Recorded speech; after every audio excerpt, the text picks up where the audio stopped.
ನಮಃ. ಹರಿಃ ಓಂ. ರೋಧಿ ಸುಖದ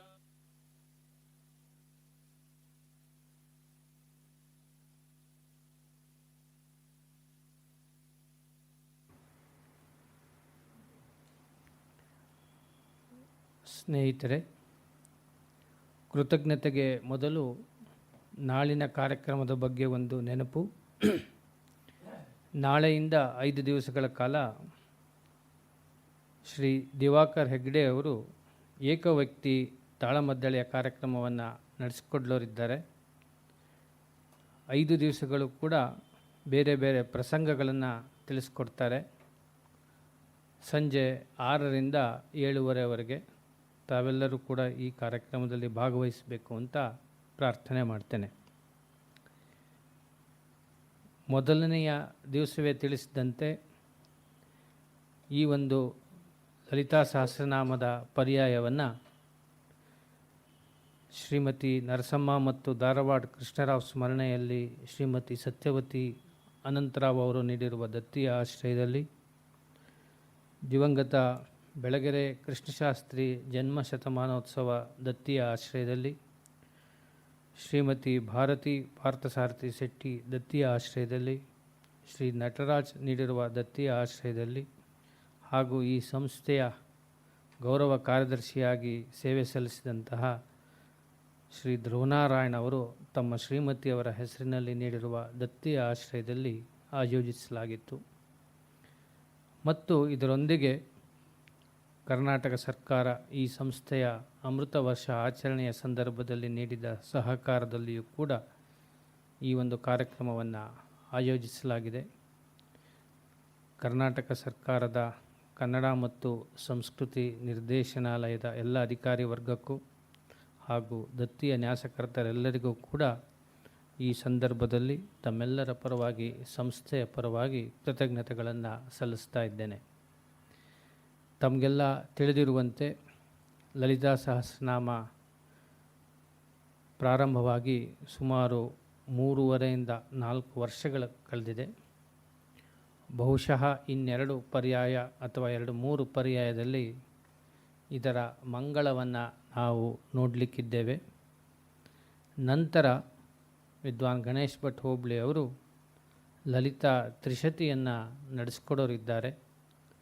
ತಾವೆಲ್ಲರೂ ಕೂಡ ಈ ಕಾರ್ಯಕ್ರಮಗಳಲ್ಲಿ ಭಾಗಿಗಳಾಗಬೇಕು ಅಂತ ಪ್ರಾರ್ಥನೆ ಮಾಡಿ, ವಿದ್ವಾನ್ ಗಣೇಶ್ ಭಟ್ ಹೋಬಳಿಯವರು ಕಳೆದ ಸುಮಾರು 17-18 ವರ್ಷಗಳಿಂದ ಈ ಸಂಸ್ಥೆಯಲ್ಲಿ ಸ್ತೋತ್ರ ಸಾಹಿತ್ಯದ ವ್ಯಾಖ್ಯಾನವನ್ನು ನಡೆಸಿಕೊಂಡು ಬಂದಿದ್ದಾರೆ.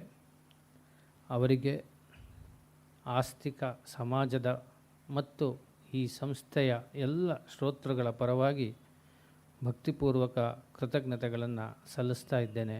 ನಮಸ್ಕಾರ.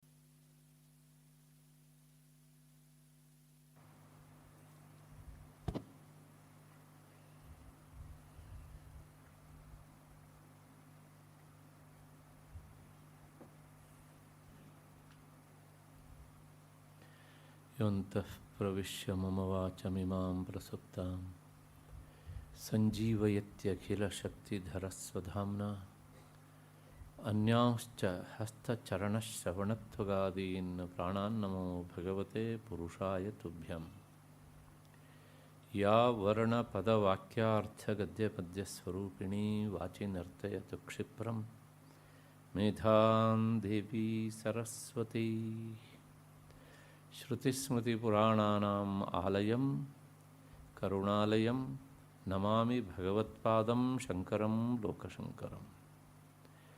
ಸಿಂಧೂರಾರುಣವಿಗ್ರಹಾಂ ತ್ರಿನಯನಾಂ ಮಾಣಿಕ್ಯಮೌಲಿಸ್ಫುರತ್ ತಾರಾನಾಯಕಶೇಖರಾಂ ಸ್ಮಿತಮುಖೀಂ ಆಪೀನವಕ್ಷೋರುಹಾಂ ಪಾಣಿಭ್ಯಾಂ ಅಲಿಪೂರ್ಣರತ್ನಚಷಕಂ ರಕ್ತೋತ್ಪಲಂ ಬಿಭ್ರತೀಂ ಸೌಮ್ಯಾಂ ರತ್ನಘಟಸ್ಥರಕ್ತಚರಣಾಂ ಧ್ಯಾಯೇತ್ ಪರಾಮಂಬಿಕಾಂ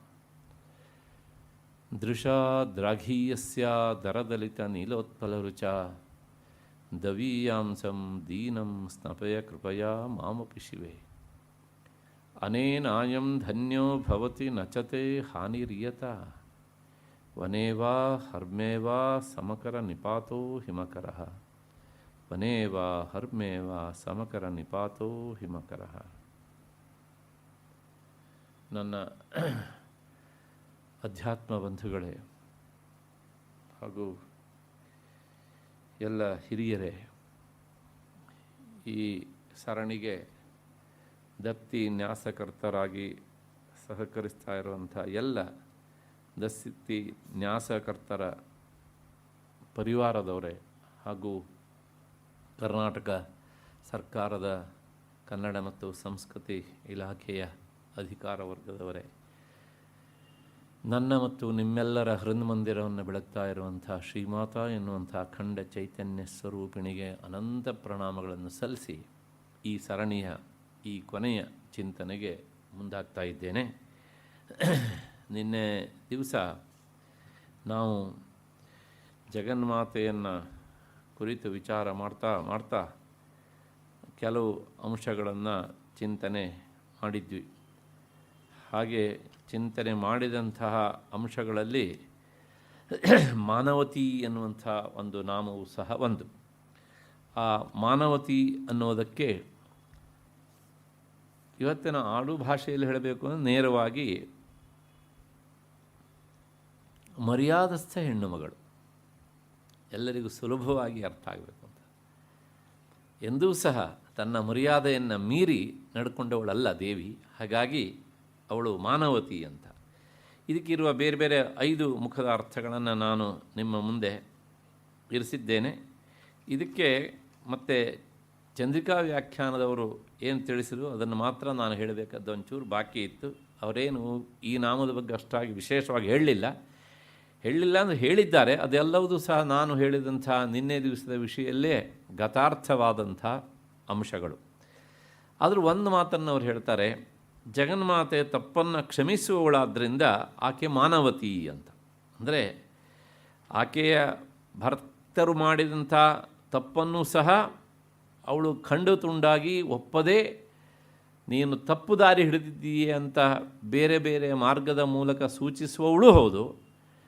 ಅಕಸ್ಮಾತ್ತಾಗಿ ಒಬ್ಬ ಪ್ರಾಮಾಣಿಕವಾದಂಥ ವ್ಯಕ್ತಿ ಶುದ್ಧ ಹೃದಯದವನು ಗೊತ್ತಿಲ್ಲದೆ ತಪ್ಪು ಮಾಡಿದಾಗ ಆ ತಪ್ಪನ್ನು ಕ್ಷಮಿಸುವವಳು ಹೌದು. ಈ ಕಾರಣದಿಂದ ಆಕೆ ಮಾನವತಿ ಎನ್ನುವಂಥ ನಾಮಕ್ಕೆ ಈ ರೀತಿಯಾದಂಥ ಒಂದು ಸಮರ್ಥನೆಯನ್ನು ಅವರು ಕೊಟ್ಟಿದ್ದಾರೆ. ಅಷ್ಟು ಹಿನ್ನೆಲೆಯಲ್ಲಿ ಈ ನಾಮದ ವಿಚಾರಣೆ ಪೂರ್ತಿಯಾಗಿ ಆಗಿದೆ ಅಂತ ಅಂದ್ಕೊಂಡು ಮುಂದಿನ ನಾಮ 932ನೆಯ ನಾಮ ಮಹೇಶಿ ಅಂತ. ನಮ್ಮಲ್ಲಿ ಸಾಮಾನ್ಯವಾಗಿ ಗಂಡು ಮಕ್ಕಳಿಗೆ ಮಹೇಶ ಅಂತ ಹೆಸರಿಡ್ತಾರೆ, ಆದರೆ ಮಹೇಶಿ ಅಂತ ಹೆಸರಿಡೋದಿಲ್ಲ. ಮಹೇಶ ಎನ್ನುವಂಥ ಹೆಸರು ಎಷ್ಟು ಒಳ್ಳೆಯ ಹೆಸರು, ಹಾಗೆ ಮಹೇಶಿ ಎನ್ನುವುದು ಸಹ ಅಷ್ಟೇ ಒಳ್ಳೆಯ ಹೆಸರು. ಅದಕ್ಕೆ ಅರ್ಥ ಏನು ಕೇಳಿದರೆ ಮಹೇಶನ ಪತ್ನಿ ಅಂತ ಅರ್ಥ. ಮಹೇಶಸ್ಯ ಸ್ತ್ರೀ ಮಹೇಶಿ, ಮಹೇಶನ ಪತ್ನಿ ಆದ್ದರಿಂದ ಅವಳ ಹೆಸರು ಮಹೇಶಿ ಅಂತ. ದೇವಿ ಪುರಾಣದಲ್ಲಿ ಮಹೇಶನ ಪತ್ನಿ ಆದ್ದರಿಂದ ಆಕೆ ಮಹೇಶಿ ಅಂತ ಹೇಳ್ತಾ ಮಹಾದೇವಾತ್ ಸಮುತ್ಪನ್ನ, ಇದಕ್ಕೆ ಒಂದು ಬೇರೆ ಬೇರೆ ಅರ್ಥವನ್ನು ಹೇಳ್ತಾರೆ. ಒಂದರ್ಥ ಮಹೇಶನ ಪತ್ನಿ, ಇದನ್ನು ಮರಿಬಾರ್ದು. ಆದರೆ ಇನ್ನೂ ಬೇರೆ 2 ಅರ್ಥ ಉಂಟು ಇದಕ್ಕೆ. ಏನು ಅಂದರೆ ಮಹಾದೇವಾತ್ ಸಮುತ್ಪನ್ನ, ಆ ಮಹಾದೇವನಿಂದ ಅವಳು ಹುಟ್ಟಿದವಳು. ಮತ್ತು ಮಹದ್ಭಿ ಯಥ ಆದೃತ, ಮಹಾತ್ಮರಾದವರಿಂದ ಜ್ಞಾನಿಗಳಿಂದ ಗೌರವಕ್ಕೆ ಒಳಪಟ್ಟವಳು. ಮಹೇಶ್ವರಸ್ಯ ವಧೂ ಯಸ್ಮಾತ್, ಕೊನೆಗೆ ಮಹೇಶ್ವರನ ಪತ್ನಿಯೂ ಆದವಳು. ಮಹೇಶಿ ತೇನ ಸಾ ಸ್ಮೃತ. ಈ 3 ಕಾರಣಗಳಿಂದ ಅವಳ ಹೆಸರು ಮಹೇಶಿ ಅಂತಾಗಿದೆ. ಇದನ್ನೊಂದೊಂದು ಸಲ 3 ಬಿಡಿಸಿ ಹೇಳ್ಬಿಡ್ತೇನೆ, ಸುಲಭವಾಗಿ ನೆನ್ಪಿಟ್ಕೊಳ್ಳೋಕ್ಕಾಗಲಿ ಅಂಥೇಳಿ. ಮೊದಲನೇದಾಗಿ ಮಹಾದೇವನಿಂದ ಹುಟ್ಟಿದವಳು. ಮಹಾದೇವ ಅನ್ನೋದಕ್ಕೆ ಅರ್ಥ ದೇವಾದಿದೇವ. ಎಲ್ಲ ದೇವರಿಗೂ ದೇವನಾದವನು ಮಹಾದೇವ. ಯಾರು ಕೇಳಿದರೆ, ಯಾವನನ್ನು ನಾವು ಈಶ್ವರ ಅಂತ ಕರಿತೇವೋ ಆ ಶುದ್ಧ ಚೈತನ್ಯ ಸ್ವರೂಪನ ಅಂತ ಈಶ್ವರ, ಅವನೇ ಮಹಾದೇವ. ಆ ಶುದ್ಧ ಚೈತನ್ಯದ ನೆಲೆಯಲ್ಲಿರುವಂಥ ತತ್ವದ ಹೆಸರು ಮಹಾದೇವ. ಅದರಿಂದ ಪ್ರಾವಿರ್ಭವಿಸಿದವಳಾದ್ದರಿಂದ ಆಕೆ ಮಹೇಶಿ ಅಂತ. ಎರಡನೇದು ಮಹಾತ್ಮರಿಂದ ಗೌರವಕ್ಕೆ ಒಳಗಾದವಳು ಅಂತ.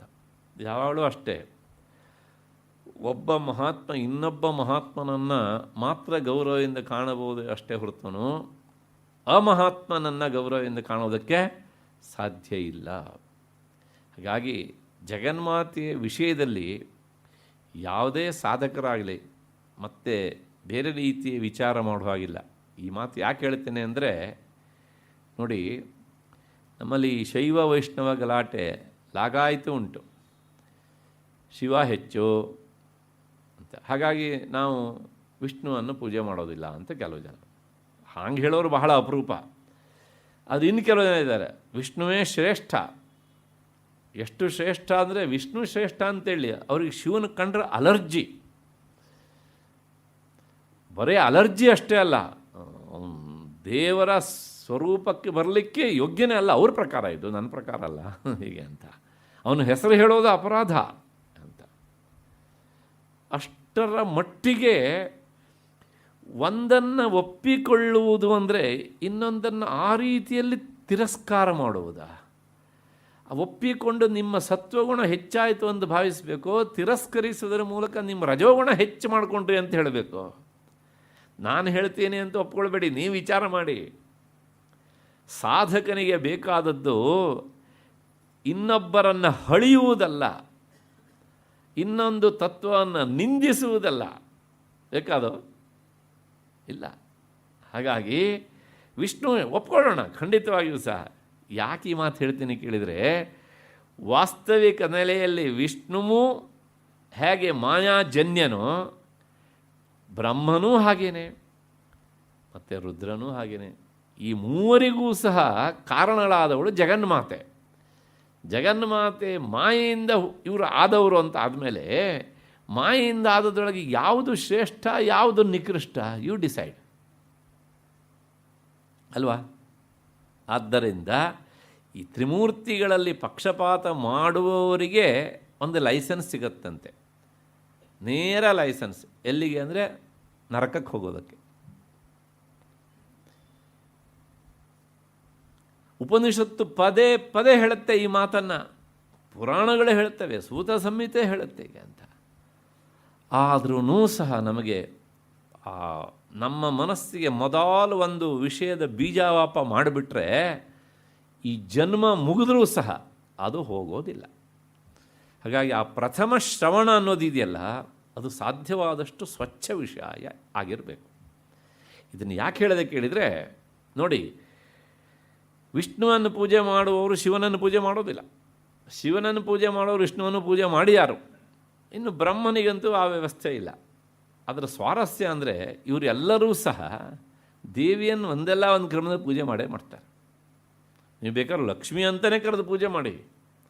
ಲಕ್ಷ್ಮಿಯೂ ಸಹ ಆ ಪಾರ್ಟ್ ಜಗನ್ಮಾತೆ ಒಂದು ಅಂಶ. ಅದು ಮೊದಲನೇ ನಾಮದಲ್ಲೇ ನಾನು ಹೇಳಿದ್ದೀನಿ, ಶ್ರೀಮಾತಾ ಅಂತ ಹೇಳುವಾಗ ಲಕ್ಷ್ಮೀ, ಸರಸ್ವತಿ ಮತ್ತು ಕಾಳಿ ಈ ಮೂರರ ಸಮಷ್ಟಿ ರೂಪವೇ ಶ್ರೀಮಾತಾ ಅಥವಾ ರಾಜರಾಜೇಶ್ವರಿ ಅಥವಾ ತ್ರಿಪುರ ಅಥವಾ ತ್ರಿಪುರ ಸುಂದರಿ ಅಥವಾ ಮಹಾತ್ರಿಪುರ ಸುಂದರಿ ಎಲ್ಲವೂ ಸಹ ಮೊದಲನೇ ನಾಮದಲ್ಲಿ ಅದೆಲ್ಲವೂ ಸಹ ಹೇಳಿ ಆಗಿಬಿಟ್ಟಿದೆ ಈಗ. ಹಾಗಾಗಿ ಇವರೆಲ್ಲರೂ ಸಹ ಪ್ರತಿಯೊಬ್ಬ ಮನುಷ್ಯನ ಸಹ ಒಂದೆಲ್ಲ ಒಂದು ರೀತಿಯಲ್ಲಿ ದೇವಿಯನ್ನು ಆರಾಧಿಸಿಯೇ ಆರಾಧಿಸ್ತಾರೆ. ಹಾಗಾಗಿ ಮಹಾತ್ಮರಿಂದ ಆಧರಿಸಲ್ಪಟ್ಟವಳಾದ್ದರಿಂದ ಅವಳು ಮಹೇಶಿ. ಮತ್ತು ಕೊನೆಗೆ ಮಹೇಶ ಅಂತ ಕರೆಸ್ಕೊಳ್ಳುವಂಥ ಶಿವನ ಪತ್ನಿಯಾಗಿಯೂ ಸಹ ನಿಂತವಳಾದ್ದರಿಂದ ಅವಳ ಹೆಸರು ಮಹೇಶಿ. ಹೀಗೆ ಮೂರು ಕಾರಣಗಳಿಂದ ಅವಳು ಮಹೇಶಿ. ಮುಂದಿನ ನಾಮ ಮಂಗಲಾಕೃತಿ ಅಂತ. ಮಂಗಲಾಕೃತಿ ಅಂದರೆ ಮಂಗಳವಾದ ರೂಪ ಉಳ್ಳವಳು. ಆಕೃತಿ ಅಂದರೆ ರೂಪ, ಅಥವಾ ರೂಪ ಅಂದರೆ ಆಕಾರ ಅಂತ ಅರ್ಥ. ಮಂಗಳವಾದ ಆಕಾರದವಳು. ಮಂಗಲ ರೂಪಾ ಆಕೃತಿ ಯಸ್ಯಾಹ ಸಾ ಅಂತ ಈ ನಾಮದ ವಿವರಣೆ. ಈಗ ನಮಗೆ ಇಲ್ಲೊಂದು ಪ್ರಶ್ನೆ, ಚಂದ್ರಿಕಾ ವ್ಯಾಖ್ಯಾನದವರು ಆ ಪ್ರಶ್ನೆಯನ್ನು ಎತ್ಕೊಂಡು ಉತ್ತರ ಹೇಳಿದ್ದಾರೆ. ಮಂಗಲ ಅಂದರೆ ಏನು? ಆಕಾರ ಆಕೃತಿ ಗೊತ್ತಾಗುತ್ತೆ ನಮಗೆ. ಮಂಗಲಾಕೃತಿ ಅಂತ ಹೇಳ್ತೇವಲ್ಲ, ಮಂಗಳ ಅಂದರೆ ಏನು? ಮಂಗಲ ಅಂತಲೂ ಹೇಳ್ಬೋದು, ಮಂಗಳ ಅಂತಲೂ ಹೇಳ್ಬೋದು. ಸಂಸ್ಕೃತದಲ್ಲಿ ಲಳಯೋಹ ಅಭೇದ. ನಳಮಹಾರಾಜ ಅಂತಲೂ ಹೇಳ್ಬೋದು, ನಲಮಹಾರಾಜ ಅಂತಲೂ ಹೇಳ್ಬೋದು. ಹಾಗಾಗಿ ನಮ್ಮನ್ನು ಮೂಲಭೂತವಾಗಿ ಕಾಡುವ ಪ್ರಶ್ನೆ ಮಂಗಲ ಅಂದರೆ ಏನು ಅಂತ. ಅದಕ್ಕೆ ಅವ್ರು ಹೇಳ್ತಾರೆ, ಮಗಿ ಗತವು ಅಂತ ಒಂದು ಧಾತು ಉಂಟು ಸಂಸ್ಕೃತದಲ್ಲಿ. ಆ ಧಾತುವಿನಿಂದ ನಿಷ್ಪನ್ನವಾದಂಥ ಮಂಗಲ ಎನ್ನುವ ಶಬ್ದ ಅದು ಜ್ಞಾನಾರ್ಥವನ್ನು ಕೊಡುವುದರಿಂದ ಜ್ಞಾನವೇ ಮಂಗಳವಾದ ಆಕಾರ ಉಳ್ಳದು. ಎಲ್ಲಕ್ಕಿಂತ ಅಲ್ಟಿಮೇಟ್ ಆದಂತಹದ್ದು ಯಾವುದು ಕೇಳಿದರೆ ಜ್ಞಾನ. ಜ್ಞಾನವೇ ಪರಮ ಮಂಗಳವಾದಂತಹದ್ದು. ಆ ಜ್ಞಾನವೇ ಮೈಗೂಡಿ ಬಂದಂಥ ಸ್ವರೂಪವಾದದ್ರಿಂದ ಅವಳು ಮಂಗಳಾಕೃತಿ ಅಂತ. ಜ್ಞಾನ ಹೇಗಿರುತ್ತೆ ಅಂದರೆ ದೇವಿ ಹೇಗಿದ್ದಾಳೆ ಅಂದರೆ ಜ್ಞಾನ ಸ್ವರೂಪ ಹೀಗೆ ಅಂತ. ಮತ್ತು ಮಂಗಳ ಅನ್ನೋದಕ್ಕೆ ಇನ್ನೊಂದು ಅರ್ಥ ಆನಂದ ಅಂತ ಅರ್ಥ. ಆನಂದವೇ ಧರೆಗಿಳಿದು ಬಂದಂಥ ಸ್ವರೂಪವಾದ್ದರಿಂದ ಆಕೆ ಮಂಗಳಾಕೃತಿ ಅಂತಲೂ ಸಹ ಕರೆಸಿಕೊಳ್ತಾಳೆ. ಇಷ್ಟು ಹಿನ್ನೆಲೆಯಲ್ಲಿ ಅವಳು ಮಂಗಳಾಕೃತಿ ಅಂತ. ಇನ್ನು ಮುಂದಿನ ನಾಮ 934ನೇ ನಾಮ ವಿಶ್ವಮಾತಾ ಅಂತ. ವಿಶ್ವಮಾತಾ, ವಿಶ್ವ ಅಂದರೆ ಜಗತ್ತು, ಮಾತಾ ಅಂದರೆ ತಾಯಿ. ವಿಶ್ವಮಾತಾ = ಜಗನ್ಮಾತಾ ಅಂತ ಅರ್ಥ, ಅಥವಾ ಲೋಕಮಾತಾ ಅಂತ ಅರ್ಥ. ಇಷ್ಟಕ್ಕೆ ಮುಗಿಯೋದಿಲ್ಲ, ಅದು ಇದಕ್ಕೆ ಇನ್ನೊಂದು ಅರ್ಥ ಉಂಟು, ಎರಡು ಅರ್ಥ ಉಂಟು ಈ ನಾಮಕ್ಕೆ. ವಿಶ್ವಸ್ಯ ಜಗತಃ ಮಾತಾ. ವಿಶ್ವ ಅಂದರೆ ಈ ಜಗತ್ತು, ಜಗತ್ತಿನ ತಾಯಿ ಆಕೆ. ಅಂದರೆ ಈ ಜಗತ್ತು ಎನ್ನುವಂತಹದನ್ನು ಅವಳೇ ಹೆತ್ತವಳು. ಹೆತ್ತವಳು ಅಂದರೆ ಅದು ತೋರುವಂತೆ ಮಾಡಿದವಳಾದ್ದರಿಂದ ಆಕೆಯ ಹೆಸರು ಜಗನ್ಮಾತಾ ಅಂತ. ಮತ್ತು ಇನ್ನೊಂದು ಅರ್ಥ ಉಂಟು, ವಿಶ್ವ ಅನ್ನೋದಕ್ಕೆ ಅರ್ಥ ವಿಷ್ಣು ಅಂತ ಅರ್ಥ. ನಿಮ್ಮಲ್ಲಿ ಬಹಳಷ್ಟು ಜನ ವಿಷ್ಣು ಸಹಸ್ರನಾಮವನ್ನು ಪಾರಾಯಣ ಮಾಡೋರು ಇದ್ದೀರಿ. ಮೊದಲನೇ ನಾಮವೇ ವಿಶ್ವಂ ವಿಷ್ಣುರ್ವ ಷಟ್ಕಾರ ಭೂತ ಭವ್ಯ ಭವತ್ ಪ್ರಭು. ವಿಶ್ವಂ ಯಾರ ಹೆಸರು? ಅದು ವಿಷ್ಣುವಿನ ಹೆಸರು ಅಲ್ವಾ? ಹಾಗಾಗಿ ವಿಶ್ವಸ್ಯ ವಿಷ್ಣೋ ವಾ ಮಾತಾ. ವಿಶ್ವ ಅಂತ ಕರೆಸ್ಕೊಳ್ಳುವಂಥ ವಿಷ್ಣುವಿಗೂ ಸಹ ತಾಯಿಯಾದವಳಾದ್ದರಿಂದ ಅವಳ ಹೆಸರು ವಿಷ್ಣು ಮಾತಾ. ಈಗ ತಾನೇ ನಾನು ಹೇಳಿದ್ದೆ ನೋಡಿ, ಬಂದೇ ಬಿಡ್ತದೆ ಈಗ ಅಂತ. ಹಾಗಾಗಿ ಜಗನ್ಮಾತೆಯ ಪಾದವನ್ನು ಆಶ್ರಯಿಸಿದವರಿಗೆ ಈ ಎಲ್ಲ ಭೇದಗಳು ಒಂತಿರಿ ಅಸಹ್ಯ ಅಂತ ಅನಿಸ್ಬಿಡುತ್ತೆ ಈಗ ಅಂತ. ಅದಕ್ಕೋಸ್ಕರ ಭಗವತ್ಪಾದರು ಆ ತತ್ವವನ್ನು ಪರಬ್ರಹ್ಮ ಸ್ವರೂಪಿಣಿ ಅಂತ ಕರೆದುಬಿಟ್ರು. ಹೌದಾ? ಲಲಿತಾ ಸಹಸ್ರನಾಮದ ಮೊದಲನೇ ನಾಮದಲ್ಲೂ ಭಾಸ್ಕರಾಯರು ಅದೇ ವಿವರಣೆಯನ್ನು ಬರೀತಾರೆ. ಸಾಕ್ಷಾತ್ ಪರಬ್ರಹ್ಮ ಸ್ವರೂಪವೇ. ಹಾಗಾಗಿ ವಿಶ್ವಮಾತಾ ಅಂದರೆ ವಿಷ್ಣು ಮಾತಾ ಅಂತ. ಇದನ್ನು ಒಪ್ಪಿಕೊಳ್ಳುವ ಔದಾರ್ಯ ಇದ್ದರೆ ಆ ಪಂಥದವರು ಒಪ್ಪಿಕೊಳ್ಳಿ, ಇಲ್ಲದಿದ್ದರೆ ಬಿಟ್ಬಿಡಿ, ನಮಗೇನು ಹಾನಿ ಇಲ್ಲ ಅದರಿಂದ. ಯಾಕೆಂದರೆ ಈ ಮಾತನ್ನು ಹೇಳೋರು ಯಾರು ಅಂದರೆ ಭಾಸ್ಕರರಾಯರು ಅನ್ನಂತಹ ಸೌಭಾಗ್ಯ ವ್ಯಾಖ್ಯಾನವನ್ನು ಈ ಗ್ರಂಥಕ್ಕೆ ಕೊಟ್ಟವರು. 17ನೇ ಶತಮಾನದ ಈ ದೇಶ ಕಂಡಂತಹ ಮರೀಲಿಕ್ಕೆ ಸಾಧ್ಯ ಇಲ್ಲವಂಥ ಒಬ್ಬ ಮಹಾನುಭಾವ ವಿದ್ವಾಂಸ ಆತ. ನಾನು ಪ್ರಾಯಶಃ ಪ್ರಾರಂಭದಲ್ಲಿ ಹೇಳಿದ್ದೇನೆ ಇವ್ರ ಬಗ್ಗೆ, ಸುಮಾರು 3-4-5 ವರ್ಷಗಳ ಹಿಂದೆ ಹೇಳಿದ್ದೇನೆ ಅದನ್ನು. ಅಂಥ ಮಹಾನುಭಾವ ಎಷ್ಟರ ಮಟ್ಟಿಗೆ ಕೇಳಿದರೆ, ಈ ಲಲಿತಾ ಸಹಸ್ರನಾಮಕ್ಕೆ ಇವತ್ತು ಎಷ್ಟೆಲ್ಲ ವ್ಯಾಖ್ಯಾನಗಳು ಬಂದಿವೆ. ಸಂಸ್ಕೃತದಲ್ಲೇ ಕಡಿಮೆ ಒಂದು 20-25 ಇವೆ. ಬೇರೆ ಯಾವುದೇ ವ್ಯಾಖ್ಯಾನ ನೀವು ತೆಗೆದು ನೋಡಿದರೆ ಇವರು ಹೇಳಿಬಿಟ್ಟಿದ್ದೇ ಅವ್ರು ಹೇಳಬೇಕೆ ಅಷ್ಟೇ ಹೊರತು ಸ್ವತಂತ್ರವಾಗಿ ಇಲ್ಲ. ಅಂಥ ಅದ್ಭುತವಾದಂತಹ ಅನ್ಯಾದೃಶವಾದ ಪಾಂಡಿತ್ಯ ಅವರಿಗೆ. ಅದರ ಜೊತೆಗೆ ಅವರು ದೇವಿಯ ಪರಮ ಉಪಾಸಕರು. ಹಾಗಾಗಿ ಅವರ ಬಾಯಲ್ಲಿ ಸುಳ್ಳು ಬರಲಿಕ್ಕೆ ಸಾಧ್ಯ ಇಲ್ಲವೇ ಇಲ್ಲ. ಅಂದ ಮಹಾಮೀಮಾಂಸಕರು. ಅಂತಹ ಕರ್ಮಠರನ್ನು, ಮೀಮಾಂಸಕರನ್ನು ನಾವು ಬೇರೆ ಕಡೆಗೆ ಹುಡುಕೋದು ಬಹಳ ಕಷ್ಟ. ಅಂಥವರು ಜಗನ್ಮಾತೆಯನ್ನು ಆರಾಧಿಸಿ ಎಷ್ಟರ ಮಟ್ಟಿಗೆ ಕೇಳಿದರೆ ಇವರಿಗೆ ಸಮಸ್ಯೆ ಬಂದಾಗ ಇವರ ಕಿವಿಯಲ್ಲಿ ನೇರವಾಗಿ ಅವಳು ಉತ್ತರಿಸ್ತಿದ್ಲು ಅನ್ನುವಷ್ಟರ ಮಟ್ಟಿಗೆ ಪ್ರಸಿದ್ಧಿ ಉಂಟು. ಅವರ ಜೀವನದ ಕೆಲವು ಘಟ್ಟಗಳನ್ನು ನೋಡಿದರೆ ನಮಗೆ ಇದು ಸತ್ಯವನು ಅಂತ ಅನಿಸ್ಬಿಡುತ್ತೆ. ಕಾಶಿಯಲ್ಲಿ ಆ ಕಾಲದ ಏನು ವಿದ್ವದ್ಧುರೀಣರೆಲ್ಲ ಇವರನ್ನು ಸೋಲಿಸಬೇಕು ಅಂತ ಏನೆಲ್ಲ ಟೊಂಕ ಕಟ್ಟಿದರು. ಒಬ್ಬರೇ ಎಲ್ಲರನ್ನೂ ಸಹ ಬಾಯಿ ಮುಚ್ಚಿಸಿಬಿಟ್ರು ಅಂತ. ಇದು ಒಬ್ಬ ಮನುಷ್ಯನ ಮಾನುಷ ಶಕ್ತಿಯಿಂದ ಆಗೋದಲ್ಲ.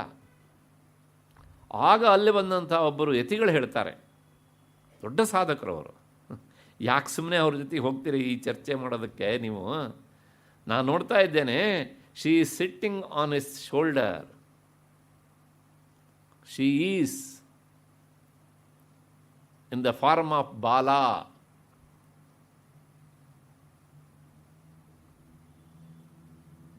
If you ask any question, she gives the answer in his ear. ಯಾಕೆ ಹೋಗ್ತೀರಿ ತಂಟಿಗೆ, ಬಿಟ್ಬಿಡಿ ನೀವು, ಆಗದೇ ಇರೋ ಕೆಲಸ ಹೀಗೆ ಅಂತ ಹೇಳಿ. ಇವರು ಆದ ಮೇಲೆ 19ನೇ ಶತಮಾನದ ಆದಿಯಲ್ಲಿ ಒಬ್ಬರು ಬಂದು ತಮಿಳುನಾಡವರು, ನಾನು ಹೇಳ್ತೇನಲ್ಲ ಅವರದ್ದೇ ವ್ಯಾಖ್ಯಾನ ಚಂದ್ರಿಕಾ ಅಂತ, ಅವರು ಹಾಗೇನೆ ದೊಡ್ಡ ವಿದ್ವಾಂಸರೇ. ಆದರೂ ಸಹ 100ಕ್ಕೆ 65-70% ವಿಷಯ ಅವರು ಹೇಳಿಬಿಟ್ಟಿದ್ದೇನೆ ಅವರು ಹೇಳಿದ್ರು. ಆಶ್ಚರ್ಯ ಅಂದರೆ, ಆದರೆ ವೇದಾಂತದ ಬಗ್ಗೆ ಹೆಚ್ಚು ವಿಷಯವನ್ನು ತಂದು ಹೇಳಿದ್ರು ಅಂತ. ಈ 2 ವ್ಯಾಖ್ಯಾನವನ್ನು ಬಿಟ್ಟರೆ ಬೇರೆ ಎಲ್ಲ ವ್ಯಾಖ್ಯಾನಗಳೂ ಸಹ ಇದರೊಳಗೆ ಅಂತರ್ಗತ. ನಾನು ಸುಮಾರು ಈ ವಿಷಯದಲ್ಲಿ ಜಾಲಾಡಿದೆ ಅಂತ.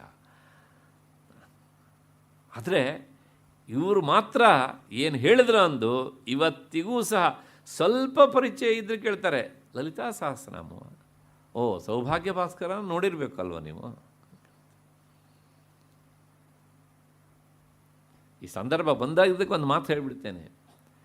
ಕನ್ನಡದಲ್ಲಿ ಒಬ್ಬರು ದೊಡ್ಡ ವ್ಯಕ್ತಿ ಅಂತ ಹೇಳಿಕೊಳ್ಳುವವರು, ಹೌದಾ ಅಲ್ವಾ, ದಟ್ ಈಸ್ ಸಪರೇಟ್.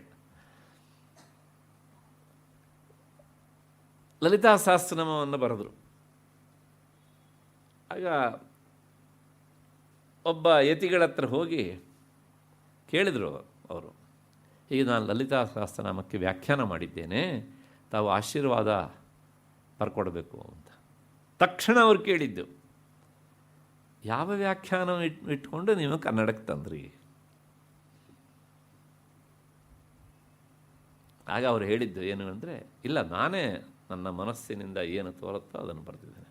ಹೌದಾ, ಹಾಗಿದ್ರೆ ಸೌಭಾಗ್ಯ ವ್ಯಾಖ್ಯಾನ ಭಾಸ್ಕರ ವ್ಯಾಖ್ಯಾನವನ್ನಾಗಲಿ ಅದರ ಜೊತೆಗೆ ಚಂದ್ರಿಕಾ ವ್ಯಾಖ್ಯಾನವನ್ನು ಚೆನ್ನಾಗಿ ಅಧ್ಯಯನ ಮಾಡಿ ಆ ವಿಷಯಗಳನ್ನು ಇಟ್ಕೊಂಡು ಅನುವಾದ ಮಾಡ್ಕೊಂಡು ಬನ್ನಿ, ಆಗ ನೀವು ನನ್ನಿಂದ ಆಶೀರ್ವಾದವನ್ನು ನಿರೀಕ್ಷಣೆ ಮಾಡಬಹುದು ಅಂತ.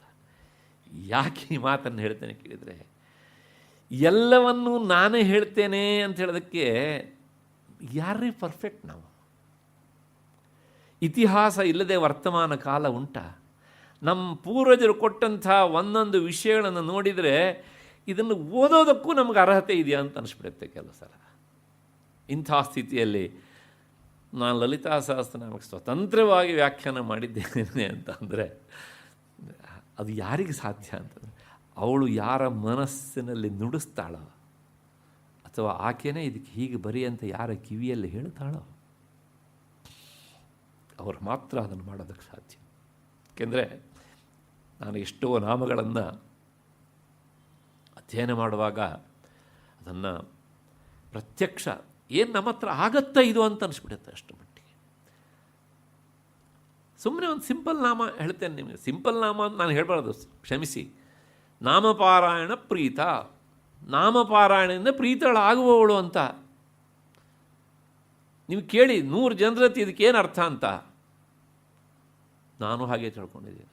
ಲಲಿತಾ ಸಹಸ್ರನಾಮವನ್ನು ಪಾರಾಯಣ ಮಾಡಿದ್ರೆ ಪ್ರೀತಳಾಗ್ತಾಳೆ ಅಂತ. ಅದು ಅಲ್ಲ ಅಂತಲ್ಲ, ಅದು ಕೊನೆಯ ಆನ್ಸರ್. ಇದು ಮೊದಲನೇ ಆನ್ಸರ್.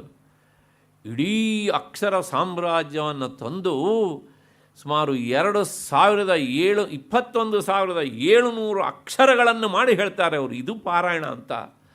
ಅದನ್ನು ನೋಡಿದಾಗ ನನಗೆ ಬೆವರಿಳಿದೋಯ್ತು. ಎಲ್ಲಿದ್ದೇವೆ ನಾವು ಹೀಗೆ ಅಂತ. ಪ್ರಾಚೀನ ಕಾಲದಲ್ಲಿ ಪಾರಾಯಣ ಪದ್ಧತಿ ಹೇಗಿತ್ತು ಅನ್ನೋದನ್ನು ಆ ವ್ಯಾಖ್ಯಾನ ನೋಡಬೇಕು. ಅದನ್ನು ನೋಡಿದಾಗ ನನಗೇನು ಕಾಡಲ್ಲಿ ಕಣ್ಣು ಕಟ್ಟಿಬಿಟ್ಟಾಗೋಯ್ತು ನನ್ನ ಪರಿಸ್ಥಿತಿ. ಯಾಕೆ ಹೇಳ್ತೇನೆ ಕೇಳಿದರೆ, ನಾನು ಪದೇ ಪದೇ ಹೇಳ್ತೇನೆ, ಲಲಿತಾ ಸಹಸ್ರನಾಮ ದಯವಿಟ್ಟು ಇದೊಂದು ಆರ್ಡಿನರಿ ಆದಂಥ ಸಹಸ್ರನಾಮ ಅಂತ ಯಾರೂ ಅಂದ್ಕೊಳ್ಬೇಡಿ. ಸುಮ್ಮನೆ 20 ನಿಮಿಷಕ್ಕೆ ಪಾರಾಯಣ ಮಾಡಿ ಮುಗಿಸ್ತೇನೆ ಅಂದರೆ ಮಾಡ್ಬೋದು, ನಾಲ್ಗೆ ಇರುತ್ತೆ, ವಟ ಅಂತ ಹೇಳುತ್ತೆ ಅಷ್ಟೇ. ಆದರೆ ಮನಸ್ಸಿನ ಆಳಕ್ಕೆ ಹೋದಾಗ ಹೋಗೋದು ಮೊದಲನೇದ ಕಷ್ಟ. ಹೋದರೆ ಎಲ್ಲ ಒಂದು ಕಡೆಗೆ ನಮ್ಮ ನಿಯಂತ್ರಣವನ್ನು ತಪ್ಪಿಸಿಬಿಡುತ್ತೆ. ಅದರ ಗಾಂಭೀರ್ಯ, ಅದರ ಅಗಾಧತೆ ಎನ್ನುವಂಥದ್ದು.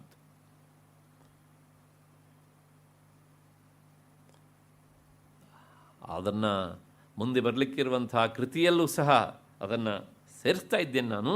ಆಗ ಅದು ಗೊತ್ತಾಗತ್ತೋ ನಾಮಪಾರಾಯಣ ಅಂದರೆ ಏನು ಅಂತ. ಒಂದು ಉದಾಹರಣೆ ಕೊಟ್ಟೆ ನಿಮ್ಮ ಮುಂದೆ ಏನು ಅಂತ. ಅಷ್ಟು ಹಿನ್ನೆಲೆಯಲ್ಲಿ ಆಕೆ ವಿಶ್ವಮಾತ, ನಿಜವಾದ ಅರ್ಥದಲ್ಲಿ ಅವಳು ವಿಶ್ವಮಾತ, ಜಗನ್ಮಾತ ಹೀಗೆ ಅಂತ. ಹಾಗಾಗಿ ಯಾರು ಒಪ್ಕೊಳ್ಳಿ, ಯಾರು ಬಿಡಲಿ, ಪರತತ್ವ ಅದರ ಬಗ್ಗೆ ನೋ ಡೌಟ್ ಎಟ್ ಆಲ್. ಹಾಗಾಗಿ ಮುಂದುವರೆದು ಚಂದ್ರಿಕಾ ವ್ಯಾಖ್ಯಾನದಲ್ಲಿ ಹೇಳ್ತಾರೆ, ವಿಶ್ವಮಾತ ಅಂದರೆ ಒಂದು ಸ್ಥೂಲವಾದ ಕಲ್ಪನೆ ಬರಲಿ ಅಂತ.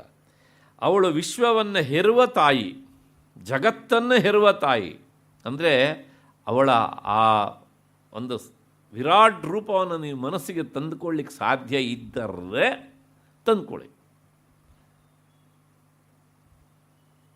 ಮಗು ಹುಟ್ಟಿದಾಗ ಮಗುಗಿಂತ ತಾಯಿ ದೊಡ್ಡವಳಿರ್ತಾಳೆ ಅನ್ನೋದು ವಿಶ್ವಕ್ಕೆ ಗೊತ್ತು ಅಲ್ವಾ? ಹಾಗೆಯೇ ಈ ವಿಶ್ವ ಎನ್ನುವಂಥದ್ದು ಅವಳ ಶಿಶು, ಹಸು, ಗೂಸು ಅಂತಾದರೆ ಆ ತಾಯಿ ಎಷ್ಟು ದೊಡ್ಡದಾಗಿರ್ಬೇಕು ಹೀಗೆ ಅಂತ. ಆದ್ದರಿಂದ ಅವಳು ವಿಶ್ವಮಾತಾ ಅಂತ ಅವ್ರು ಹೇಳ್ತಾರೆ. ಜಗತ್ತನ್ನು, ವಿಶ್ವವನ್ನು ಹೆತ್ತವಳು, ಆದ್ದರಿಂದ ಅವಳು ವಿಶ್ವಮಾತಾ ಅಂತ. ವಿಶ್ವವನ್ನು ಹೆತ್ತವಳು ಅಂದರೆ ಈ ಚರಾಚರ, ಚರ ಅಂದರೆ ಚಲಿಸುವಂಥದ್ದು, ಅಚರ ಜಡಚೇತನವಾದಂಥ ಪ್ರಪಂಚ ಅಂದರೆ ಈ ಎರಡರಿಂದ ಕೂಡಿದ್ದು, ಇದನ್ನು ಹೆತ್ತವಳು ಅಂತ. ಇಲ್ಲಿಗೆ ಈ ವಿಶ್ವಮಾತ ಎನ್ನುವಂಥ ನಾಮದ ವಿವರಣೆ ಆಯಿತು ಅಂತ ಅಂದ್ಕೊಳ್ಳೋಣ. ಮತ್ತು ಮುಂದಕ್ಕೆ ಹೋಗೋಣ. ಜಗದ್ಧಾತ್ರಿ ಅಂದರೆ ಜಗದ್ರಕ್ಷಕಳು ಅಂತ ಆ ನಾಮದ ಯಥಾವತ್ತಾದಂತಹ ಅರ್ಥ. ಜಗದ್ಧತ್ತೇ ಭೂರೂಪೇಣ ಇತಿ ಜಗದ್ಧಾತ್ರಿ ಅಂತ ಇದರ ವಿವರಣೆ. ಭೂಮಿಯ ರೂಪದಿಂದ ಇದ್ದು ಜಗತ್ತನ್ನು ಧರಿಸಿದವರಿಂದ ದೇವಿಯ ಹೆಸರು ಜಗದ್ಧಾತ್ರಿ ಅಂತ. ಭೂರೂಪದಲ್ಲಿ ಇದ್ದು ಜಗತ್ತನ್ನು ರಕ್ಷಿಸ್ತಾಳೆ ಅಂದರೆ, ಭೂಮಿ ನಮಗೆಲ್ಲರಿಗೂ ಸಹ ಆಧಾರ ಬದುಕಿಗೆ ಅಲ್ವಾ? ಹಾಗಾಗಿ ಅದನ್ನು ನಾವು ತಾಯಿ ಅಂತ ಕರಿತೇವೆ. ಜಗನ್ಮಾತೆ ಭೂಮಿಯ ರೂಪದಲ್ಲಿ ಇದ್ದು ನಮಗೆ ಅಶನ ವಸನ, ಅಶನ ಅಂದರೆ ಆಹಾರ, ವಸನ ಅಂದರೆ ಬಟ್ಟೆ, ಮತ್ತು ಮುಂದಿನದು ವಸತಿ, ಇರುವುದಕ್ಕೆ ಜಾಗ, ಇಷ್ಟನ್ನೂ ಕೊಟ್ಟು ರಕ್ಷಿಸುವಳು. ಆದ್ದರಿಂದ ಅವಳು ಜಗದ್ರೂಪದಿಂದ ಇದ್ದಾಳೆ ಅಂತ ಈ ನಾಮದಲ್ಲಿ ಹೇಳ್ತಾರೆ. ಹಾಗಾಗಿ ಈ ಜಗದ್ರೂಪದಿಂದ ಇದ್ದು ಜಗತ್ತನ್ನು ರಕ್ಷಿಸುವವಳಾದ್ದರಿಂದ ದೇವಿಯ ಇನ್ನೊಂದು ಹೆಸರು ಜಗದ್ಧಾತ್ರಿ ಅಂತ. ಏನು ಒಳ್ಳೊಳ್ಳೆ ಹೆಸರುಗಳು. ನಮ್ಮಲ್ಲಿ ಒಂದು ಹೆಣ್ಣುಮಗಳಿಗೆ ಧಾತ್ರಿ ಅಂತಲೂ ಇಡಬಹುದು, ಆದರೆ ಇಂಥ ಹೆಸರುಗಳೆಲ್ಲ ಕಾಣೋದಿಲ್ಲ. ಏನೇನೋ ಹೆಸರುಗಳು ಇಡ್ತಾರೆ ಹೇಗೆ ಅಂತ. ಎಷ್ಟು ಸುಂದರವಾದ ಹೆಸರು ಧಾತ್ರಿ ಅನ್ನೋದಕ್ಕೆ ಹೆಸರೇನೆ ಪಾಲಿಸುವವಳು, ಪೋಷಿಸುವವಳು, ಸಲಹುವವಳು ಅಂತ. ಪ್ರಾಯಶಃ ಇವತ್ತಿನ ಹೆಣ್ಣು ಮಕ್ಕಳಲ್ಲಿ ಈ ಗುಣ ಕಡಿಮೆ ಇದೆ ಅಂತಲೇ ತಂದೆ ತಾಯಿಯವ್ರಿಗೆ ನೆನಪಾಗ್ಬಿಡೋದಿಲ್ವೋ ಏನೋ ಗೊತ್ತಿಲ್ಲ. ಮುಂದಿನ ಎರಡನೇ ವಿವರಣೆ ಇದಕ್ಕೆ ಏನು ಅಂದರೆ, ಅಥವಾ ಉಪಮಾತಾವ ಪಾಲಕತ್ವಾತ್. ಉಪಮಾತ ಅಂದರೆ ಎರಡನೆಯ ತಾಯಿ.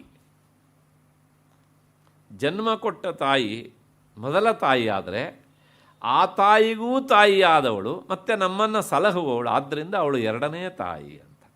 ಹಾಗೆ ತಾಯಿ ನಮ್ಮನ್ನು ಪಾಲನೆ ಪೋಷಣೆ ಮಾಡ್ತಾಳೆ. ದೇವಿ ಕೂಡ ಭೂಮಿ ರೂಪದಿಂದ ಇದ್ದು ನಮ್ಮನ್ನು ಎರಡನೇ ತಾಯಿಯಾಗಿ ಪಾಲಿಸ್ತಾಳೆ, ಪೋಷಿಸ್ತಾಳೆ ಅಂತ. ಈ ವಿಷಯದಲ್ಲಿ ಶ್ರುತಿ ಒಂದು ಮಾತನ್ನು ಹೇಳುತ್ತೆ. ಅಂದರೆ ಪರತತ್ವವನ್ನು ಕುರಿತು ಹೇಳಿದ ಮಾತು ಅದು ಉಪನಿಷತ್ತು. ಅದನ್ನು ಇಲ್ಲಿಗೂ ಸಹ ಅನ್ವಯಿಸಿ ಹೇಳಿದೆ ವ್ಯಾಖ್ಯಾನ. ಏಷ ಭೂತಪಾಲಃ, ಪರಮಾತ್ಮನನ್ನು ಕುರಿತು, ಶುದ್ಧ ಆತ್ಮವಸ್ತುವನ್ನು ಕುರಿತು. ಇವನು ಭೂತಪಾಲ, ಭೂತ ಅಂದರೆ ಜೀವಿಗಳು, ಅವುಗಳನ್ನು ಪಾಲಿಸುವವನು ಅಂತ ಒಂದು. ಏಷ ಸೇತುರು ವಿಧಾರಣ, ಈತನೇ ಈ ಪ್ರಪಂಚಕ್ಕೆ ಸೇತುವಾಗಿದ್ದಾನೆ, ಒಬ್ಬರನ್ನು ಸೇರಿಸುವ ಕೊಂಡಿಯಾಗಿದ್ದಾನೆ. ಯೇಷಾಂ ಲೋಕಾನಾಂ ಅಸಂಭೇದಾಯ, ಪ್ರಾಯಶಃ ಅವನು ಈ ಕೆಲಸ ಮಾಡದಿದ್ದರೆ ಇವರೆಲ್ಲರೂ ಸಹ ಛಿದ್ರ ವಿಚ್ಛಿದ್ರವಾಗಿ ಹರಿದು ಹಂಚಿ ಹೋಗ್ತಾ ಇದ್ರು, ಜನ ಸಮುದಾಯ ಹೀಗೆ ಅಂತ. ಇದು ಆಗದೆ ಇರುವ ಹಾಗೆ ನೋಡಿಕೊಂಡವನು ಅವನು. ಅದು ಶ್ರುತಿ ವಾಕ್ಯವಾದ್ದರಿಂದ ಶ್ರುತಿ ಯಾವಾಗಲೂ ಪುಲ್ಲಿಂಗ ಸ್ತ್ರೀಲಿಂಗ ಭೇದ ಮಾಡೋದಿಲ್ಲ. ಹಾಗಾಗಿ ಜಗನ್ಮಾತೆಯೂ ಸಹ ಅದನ್ನು ಅನ್ವಯಿಸಿ ಹೇಳುವಾಗ ಜಗನ್ಮಾತೆ ಹೀಗೆ ಇದ್ದಾಳೆ. ಹಾಗಾಗಿ ಎಲ್ಲರನ್ನೂ ಸಹ ಆಕೆ ಪಾಲಿಸ್ತಾಳೆ, ಪೋಷಿಸ್ತಾಳೆ. ಈ ಉಪನಿಷತ್ತು ಹೇಳಿದ ಮಾತನ್ನು ದೇವಿ ಪುರಾಣ ಕೂಡ ಹೀಗೆ ತಿಳಿಸ್ತದೆ. ಯಸ್ಮಾತ್ ಧಾರಯತೆ ಲೋಕಾನ್ ವೃತ್ತಿ ಮೇಷಾಂ ದದಾತಿ ಚ ದುಧಾನ್ಯ ಧಾರಣೆ ಧಾತು ಜಗದ್ಧಾತ್ರಿ ಮತಾಬುಧೈ. ಎಷ್ಟು ಅದೇ ವ್ಯಾಖ್ಯಾನದು. ಒಂದು ವಿಷಯ ಸಮರ್ಥನೆಗೆ ತಂದು ಹಾಕ್ತಾರೆ ವಿಷಯವನ್ನು.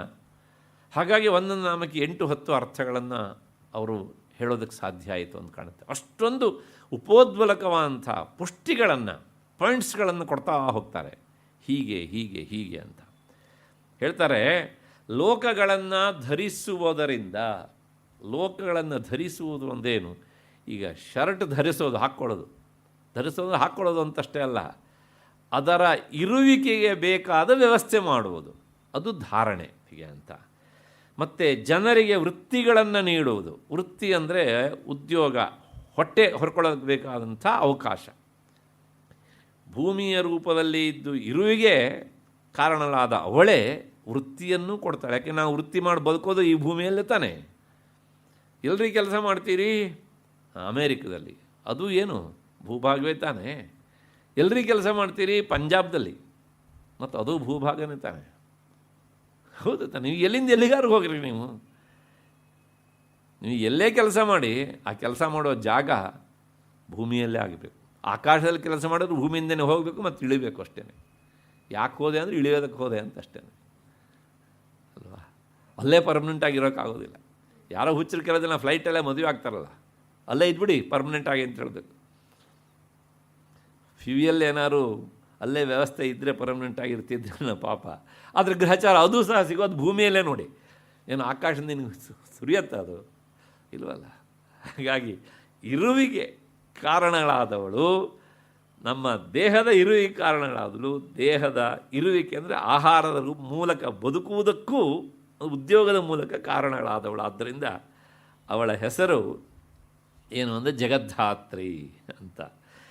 ಹೀಗೆ ಜ್ಞಾನಿಗಳು ಅವಳನ್ನು ಈ ರೀತಿಯಾಗಿ ಕರೆದಿದ್ದಾರೆ. ಆದ್ದರಿಂದ ಅವಳು ಜಗದ್ಧಾತ್ರಿ.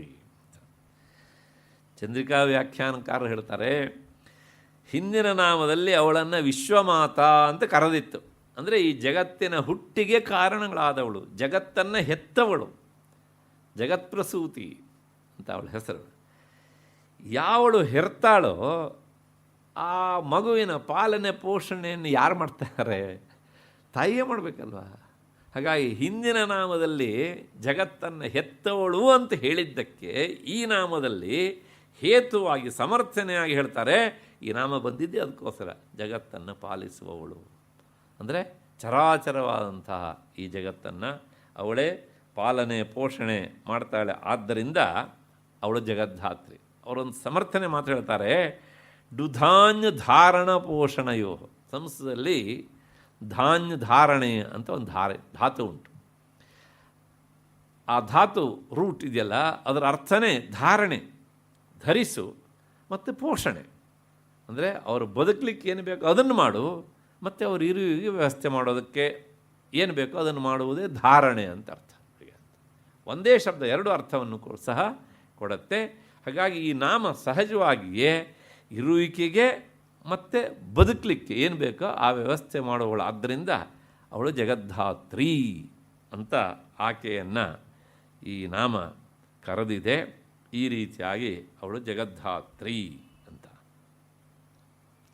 ಮುಂದಿನ ನಾಮ 936ನೇ ನಾಮ ವಿಶಾಲಾಕ್ಷಿ. ಈ ಹೆಸರು ನಮಗೆ ಹೆಚ್ಚು ಪ್ರಸಿದ್ಧ ಉಂಟು. ಕಂಚಿ ಕಾಮಾಕ್ಷಿ, ಕಾಶಿ ವಿಶಾಲಾಕ್ಷಿ, ಮಧುರೆ ಮೀನಾಕ್ಷಿ, ಇನ್ನೂ ಉಂಟು ಬಹಳಷ್ಟು ಅಲ್ವಾ. ಅದೇನು ಜಗನ್ಮಾತೆಯನ್ನು ಕುರಿತು ಹೇಳಬೇಕಿದ್ರೆ ಇಂತಹ ಅಕ್ಷಿ ಎನ್ನುವಂಥ, ಅಕ್ಷಿ ಅಂದರೆ ಕಣ್ಣು, ಆ ಶಬ್ದಗಳನ್ನು ಇಟ್ಟೇ ಹೇಳ್ತಾರೆ. ಯಾಕೆ ಹೇಳ್ತಾರೆ? ಅವಳ ಆ ಅಕ್ಷಿ ಕಣ್ಣು ದೃಷ್ಟಿಪಾತ ನಮ್ಮ ಮೇಲೆ ಆಯಿತು ಅಂದರೆ ಮತ್ತೆ ಪುನಃ ಈ ಜಂಜಾಟ ಹರಿತು ಅಂತ ಅರ್ಥ. ಅದಕ್ಕಾಗಿ ನೀನು ಅವಳ ಅಕ್ಷಿಯನ್ನು ನೋಡಲಿಕ್ಕೆ ಹೋಗಬೇಡ. ಹಾಗಿದ್ರೆ ನೀನು ನೋಡಬೇಕಾದ್ದು ಏನು ಕೇಳಿದರೆ, ನೀನು ಅವಳ ಪಾದ ನೋಡು.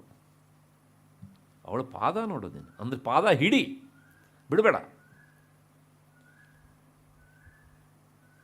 ಭಾಸ್ಕರ್ರಾಯರೇ ಹೇಳ್ತಾರೆ ಒಂದು ಕಡೆಗೆ, ಆಪದಿ ಕಿಂಕರಣೀಯಂ, ಮನುಷ್ಯನಿಗೆ ಕಷ್ಟ ಬಂದಾಗ ಏನು ಮಾಡಬೇಕು? ಭಜನೀಯಂ ಚರಣಯುಗಲಂ ಅಂಬಾಯಾ. ಅವ್ರದ್ದೇ ಮಾತು. ಭಜನೀಯಂ ಚರಣಯುಗಲಂ ಅಂಬಾಯಾ. ಆ ಜಗನ್ಮಾತೆಯ ಪಾದದ್ವಂದ್ವಗಳನ್ನು ಸ್ಮರಿಸು. ಅವಳ ಆಕಾರ ಎಲ್ಲ ನೋಡ್ಲಿಕ್ಕೆ ಹೋಗಬೇಡ, ಆಗದೇ ಇರೋ ಕೆಲಸ ಅದು, ಬಿಟ್ಬಿಡು ಅದನ್ನು. ಪಾದೋಸ್ಯ ವಿಶ್ವಭೂತಾನಿ ಅಂತ ಒಂದು ಅಂಶ, ಅದು ಪಾದ ನೋಡು. ನೀನು ಪಾದ ಸ್ಮರಣೆ ಮಾಡು, ಅವಳು ನಿನ್ನ ಮೇಲೆ ಕೃಪಾದೃಷ್ಟಿ ಹರಿಸ್ತಾಳೆ. ಯಾಕೆಂದರೆ ಅವಳ ಹೆಸರೇ ವಿಶಾಲಾಕ್ಷಿ.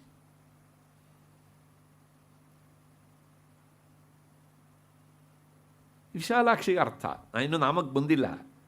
ಮತ್ತು ಮೀನಾಕ್ಷಿ ಹಿಂದೆ ಬಂದಿತ್ತು, ಈ ನಾಮ ಬಂದಿತ್ತು, ಸುಮಾರು 20 ಒಳಗಡೆನೇ ಬಂದಿತ್ತು. ಆಗ ಹೇಳಿದ್ದೆ ನಾನು.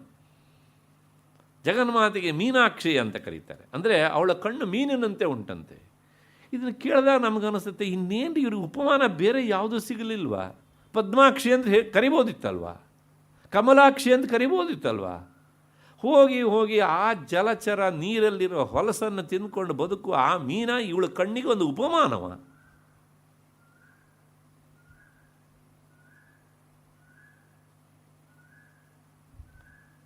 ಈ ಹೆಸರನ್ನು ಇಟ್ಟು ಕರೆದವರು ನಾವೆಲ್ಲ ನೆನ್ಪಿಟ್ಕೊಳ್ಳಿ. ಅಗಸ್ತ್ಯರಂಥವರು ಆಕೆಯನ್ನು ಈ ರೀತಿಯಾಗಿ ಸಂಬೋಧಿಸಿದ್ದೇವೆ. ಅದ್ರ ಹಿಂದೆ ಏನೋ ಒಂದು ದೊಡ್ಡ ಸೈನ್ಸ್ ಇರಬೇಕಲ್ವ. ಏನು ಸೈನ್ಸು? ನಾ ಈಗ ತಾನೇ ಹೇಳಿದೆ, ಪೂರಕವಾಗಿ ವಿಷಯ ಹೇಳ್ತೇನೆ ಅದನ್ನು. ಮೀನಾಕ್ಷಿ ನೋಡಿ, ಪ್ರಪಂಚದಲ್ಲಿ 2 ತರಹದ ಪ್ರಾಣಿಗಳು. ಒಂದು ಸಸ್ತನಿ, ಇನ್ನೊಂದು ಏನು ಅದಕ್ಕೆ ಅಸ್ತನಿ ಅಂತ ಕರೀಬೇಕಿದೆ, ಸ್ತನರಹಿತವಾದಂಥದ್ದು. ಅಂದರೆ ಕೆಲವು ಪ್ರಾಣಿಗಳು ತಮ್ಮ ಮರಿಗಳಿಗೆ, ಶಿಶುಗಳಿಗೆ ಸ್ತನ್ಯಪಾನವನ್ನು ಮಾಡಿ ಬೆಳೆಸ್ತವೆ. ಸ್ತನ್ಯಪಾನವನ್ನು ಮಾಡೋದರ ಮೂಲಕ ಬೆಳೆಸ್ತವೆ. ಉದಾಹರಣೆಗೆ ಹಸು ಉಂಟು, ಕರು ಹೋಗಿ ಅಡರಿಗೆ ಬಾಯಿ ಹಾಕತ್ತೆ, ಹಾಲು ಸುರಿಸುತ್ತೆ, ಬೆಳೆಸತ್ತೆ. ಹಾಗೆ ನಾಯಿ, ಹಂದಿ, ಹುಲಿ ಎಕ್ಸೆಟ್ರಾ ಎಲ್ಲ ಸೇರಿಸ್ಕೊಳ್ಳಿ. ಇವೆಲ್ಲ ಸಸ್ತನಿ ಪ್ರಾಣಿಗಳು. ಅಂದರೆ ಮೊಲೆಯುಣಿಸಿ ತಮ್ಮ ಸಂತತಿಯನ್ನು ಬೆಳೆಸ್ತವೆ. ಇನ್ನು ಕೆಲವು ಇದ್ದಾವೆ ಅವು ಹಾಗೆ ಮಾಡಲ್ಲ. ಉದಾಹರಣೆಗೆ ಕೋಳಿ, ಇದೇನು ಸಸ್ತನಿನಾ? ಹೇಗೆ ಬೆಳೆಸುತ್ತೆ? ಬೇರೆ ವ್ಯವಸ್ಥೆ, ಅದಕ್ಕೆ ಬಾಡಿ ಟೆಂಪ್ರೇಚರನ್ನು ಕೊಡುತ್ತೆ ಅಲ್ವಾ. ಹಾಗೆ ಮೀನು ತನ್ನ ಮರಿಗಳನ್ನು ಹೇಗೆ ಬೆಳೆಸತ್ತೆ? ಅದು ನಿಮಗೆ ಹಾಕಿ ಹೋಗಿ ಬಯಾಲಜಿಯವ್ರನ್ನ ಕೇಳಿ. ಬಯಾಲಜಿಯವ್ರನ್ನ ಕೇಳಿದ್ರು ಅವ್ರ ಹತ್ರ ಉತ್ತರ ಇಲ್ಲ ಇದಕ್ಕೆ. ಹಾಗಿದ್ರೆ ಅದು ಮರಿ ಹಾಕತ್ತೆ ಅಲ್ವಾ, ಮರಿ ಬೆಳೆಸತ್ತೆ ಅಲ್ವಾ? ಕೊಡ್ತಾರೆ ವಿವರಣೆಯನ್ನು. ನಾನು ದಂಗಾಗಿ ಹೋದೆ ಅದನ್ನು ನೋಡಿ. ಮೀನು ಸಣ್ಣ ಪಸೆ ತರಹ ಮೊಟ್ಟೆಗಳನ್ನು ಇಡತ್ತಂತೆ. ಅದನ್ನು ಬೆಳೆಸಬೇಕಲ್ಲ, ಹೇಗೆ ಬೆಳೆಸೋದು? ಪಕ್ಷಿ ತನ್ನ ಮರಿಗಳಿಗೆ ಗೂಡಿನಲ್ಲಿ ಅವುಗಳನ್ನಿಟ್ಟು ಆಹಾರವನ್ನು ತಂದ ಕೊಕ್ಕಿನಿಂದ ಅವುಗಳ ಕೊಕ್ಕಿ ಹಾಕತ್ತೆ. ಇದನ್ನೆಲ್ಲ ನೋಡಿದ್ದೀರಿ ನೀವು. ಹಾಗೆ ಆ ಮರಿಗಳನ್ನು ಬೆಳೆಸೋದು ಹೇಗೆ ಮೀನು ಅಂತಂದರೆ, ಅದ್ಭುತವಾದ ಸೈನ್ಸನ್ನು ಹೇಳ್ತಾರೆ. ಈ ತಾಯಿ ಮೀನು ಆ ಮೊಟ್ಟೆ ಜಾಗದ ಸುತ್ತಲೂ ತಿರುಗ್ತಾ ಇರುತ್ತಂತೆ. ತನ್ನ ದೃಷ್ಟಿಯನ್ನು ಆವಾಗ ಅದನ್ನು ಹಾಯಿಸ್ತಾ ಇರುತ್ತಂತೆ. ಆ ದೃಷ್ಟಿ ಹಾಯಿಸೋದರ ಮೂಲಕ ಆ ಮೊಟ್ಟೆ ಬೆಳೆಯುತ್ತಂತೆ. ನಂಬರ್ 1. ಅದಾದ ಮೇಲೆ ಆ ಮರಿಗಳು ಈಚೆ ಬಂದ ಮೇಲೆ ಅವುಗಳಿಗೆ ಆಹಾರ ಯಾವುದು ಕೇಳಿದರೆ ತಾಯಿ ಮೀನಿನ ದೃಷ್ಟಿಯೇ ಆಹಾರ.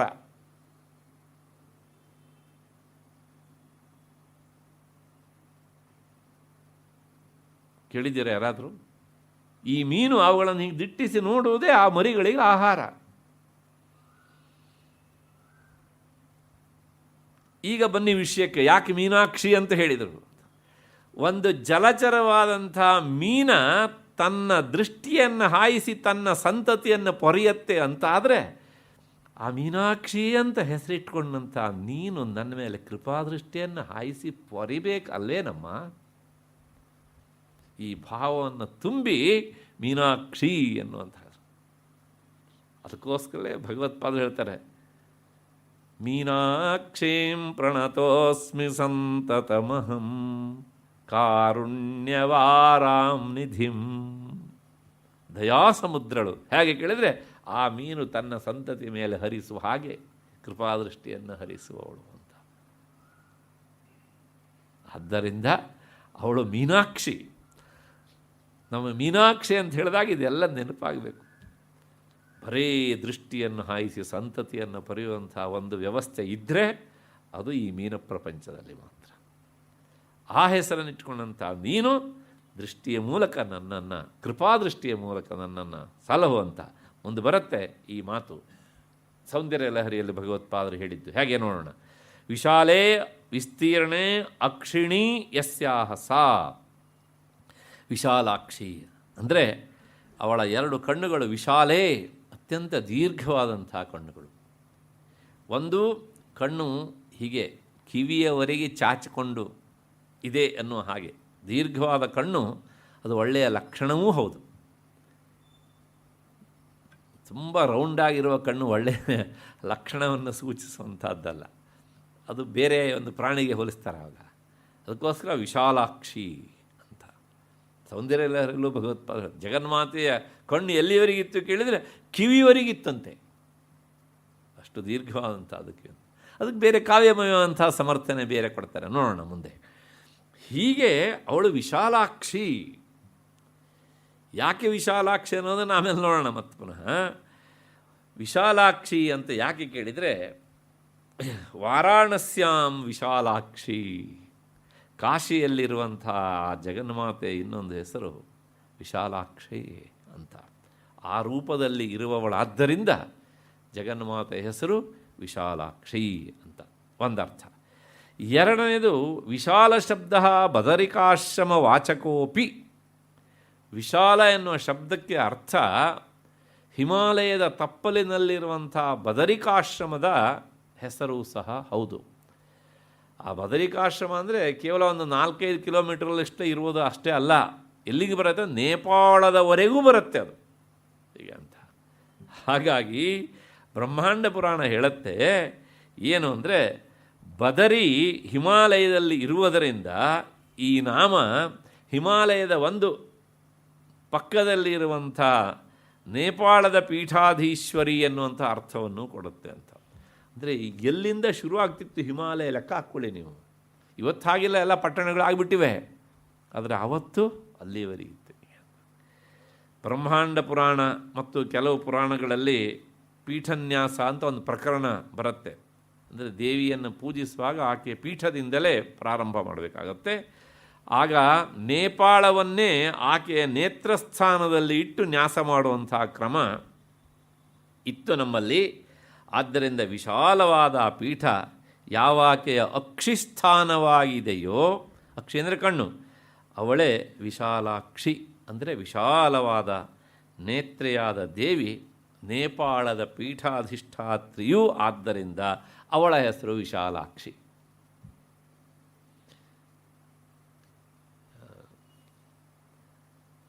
ಆಯಿತು, ಇಲ್ಲಿಗೆ ಸೌಭಾಗ್ಯಭಾಸ್ಕರದ ವಿವರಣೆ ಆಯಿತು ಅಂದ್ಕೊಂಡು ಅದಕ್ಕೆ ಹೋಗೋಣ.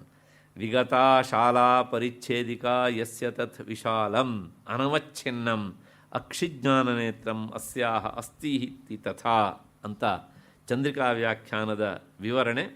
ಹಾಗಂದರೆ ಏನು ಅಂದರೆ, ವಿಶಾಲ ಅನ್ನೋದಕ್ಕೆ ಅರ್ಥ ವಿಗತಾ ಶಾಲಾ ಅಂದರೆ ಆ ಪರಿಚ್ಛಿನ್ನ ರಹಿತಳಾದವಳು, ಅಂದರೆ ಅಪರಿಚ್ಛಿನ್ನಳಾದವಳು, ತುಂಬ ಸುದೀರ್ಘವಾದಂಥ ವಿಸ್ತೃತವಾದ ಕಣ್ಣುಳ್ಳವಳು ಅಂತಾರೆ. ಯಾಕೆ ವಿಸ್ತೃತವಾದ ಕಣ್ಣುಳ್ಳವಳು ಅಂದರೆ, ಇಲ್ಲಿ ತುಂಬ ವಿಸ್ತೃತವಾದದ್ದು ಜ್ಞಾನ ಮಾತ್ರ. ಆದ್ದರಿಂದ ಅವಳು ವಿಶಾಲವಾದ ಜ್ಞಾನನೇತ್ರೆ, ಆದ್ದರಿಂದ ಅವಳ ಹೆಸರು ವಿಶಾಲಾಕ್ಷಿ. ಏಕೆಂದರೆ ಜ್ಞಾನ ಅದು ಪರಬ್ರಹ್ಮ ವಸ್ತುವಿನ ಇನ್ನೊಂದು ಸ್ವರೂಪವೇ ಆದ್ದರಿಂದ ಅದು ಎಲ್ಲ ಕಡೆಗೂ ಸಹ ಇರುವಂಥದ್ದು. ಆದರೆ ಅದನ್ನು ಹಿಡಿಯುವಂತಹ ಈ ಇನ್ಸ್ಟ್ರೂಮೆಂಟ್ ಇದೆಯಲ್ಲ, ಅದು ಮಾತ್ರ ಸರಿಯಾಗಿರಬೇಕು ಅಷ್ಟೇ. ಏಕೆಂದರೆ ಜ್ಞಾನ ಆಕಾಶದಲ್ಲಿ ಇರುತ್ತೆ, ವೇವ್ಸ್, ಅಲೆಗಳ ರೂಪದಲ್ಲಿ. ಆಕಾಶ ಎಲ್ಲೆಲ್ಲಿದೆಯೋ ಅಲ್ಲೆಲ್ಲ ಕಡೆಗೂ ಸಹ ಅದು ಇದ್ದೇ ಇರುತ್ತೆ. ಹಾಗಾಗಿ ಆಕಾಶ ಎಷ್ಟು ವಿಸ್ತೃತವೋ ಜ್ಞಾನವೂ ಸಹ ಅಷ್ಟೇ ವಿಸ್ತೃತ ಅಲ್ವಾ. ನೀವು ಬೆಂಗಳೂರು ಕೂತ್ಕೊಂಡು ಅಧ್ಯಯನ ಮಾಡ್ಬೋದು, ಯಾವುದೋ ಹಳ್ಳಿ ಮೂಲೆಯಲ್ಲಿ ಕೂತ್ಕೊಂಡು ಅಧ್ಯಯನ ಮಾಡೋದು, ಆಗಲೂ ಹೋಗುತ್ತೆ. ಯಾಕೆಂದರೆ ಜ್ಞಾನ ಈಸ್ ಎವ್ರಿವೇರ್, ಎಲ್ಲ ಕಡೆಗೂ ಉಂಟು, ಅದು ವ್ಯಾಪಕವಾದಂಥದ್ದು. ಇದು ಒಂದರ್ಥ.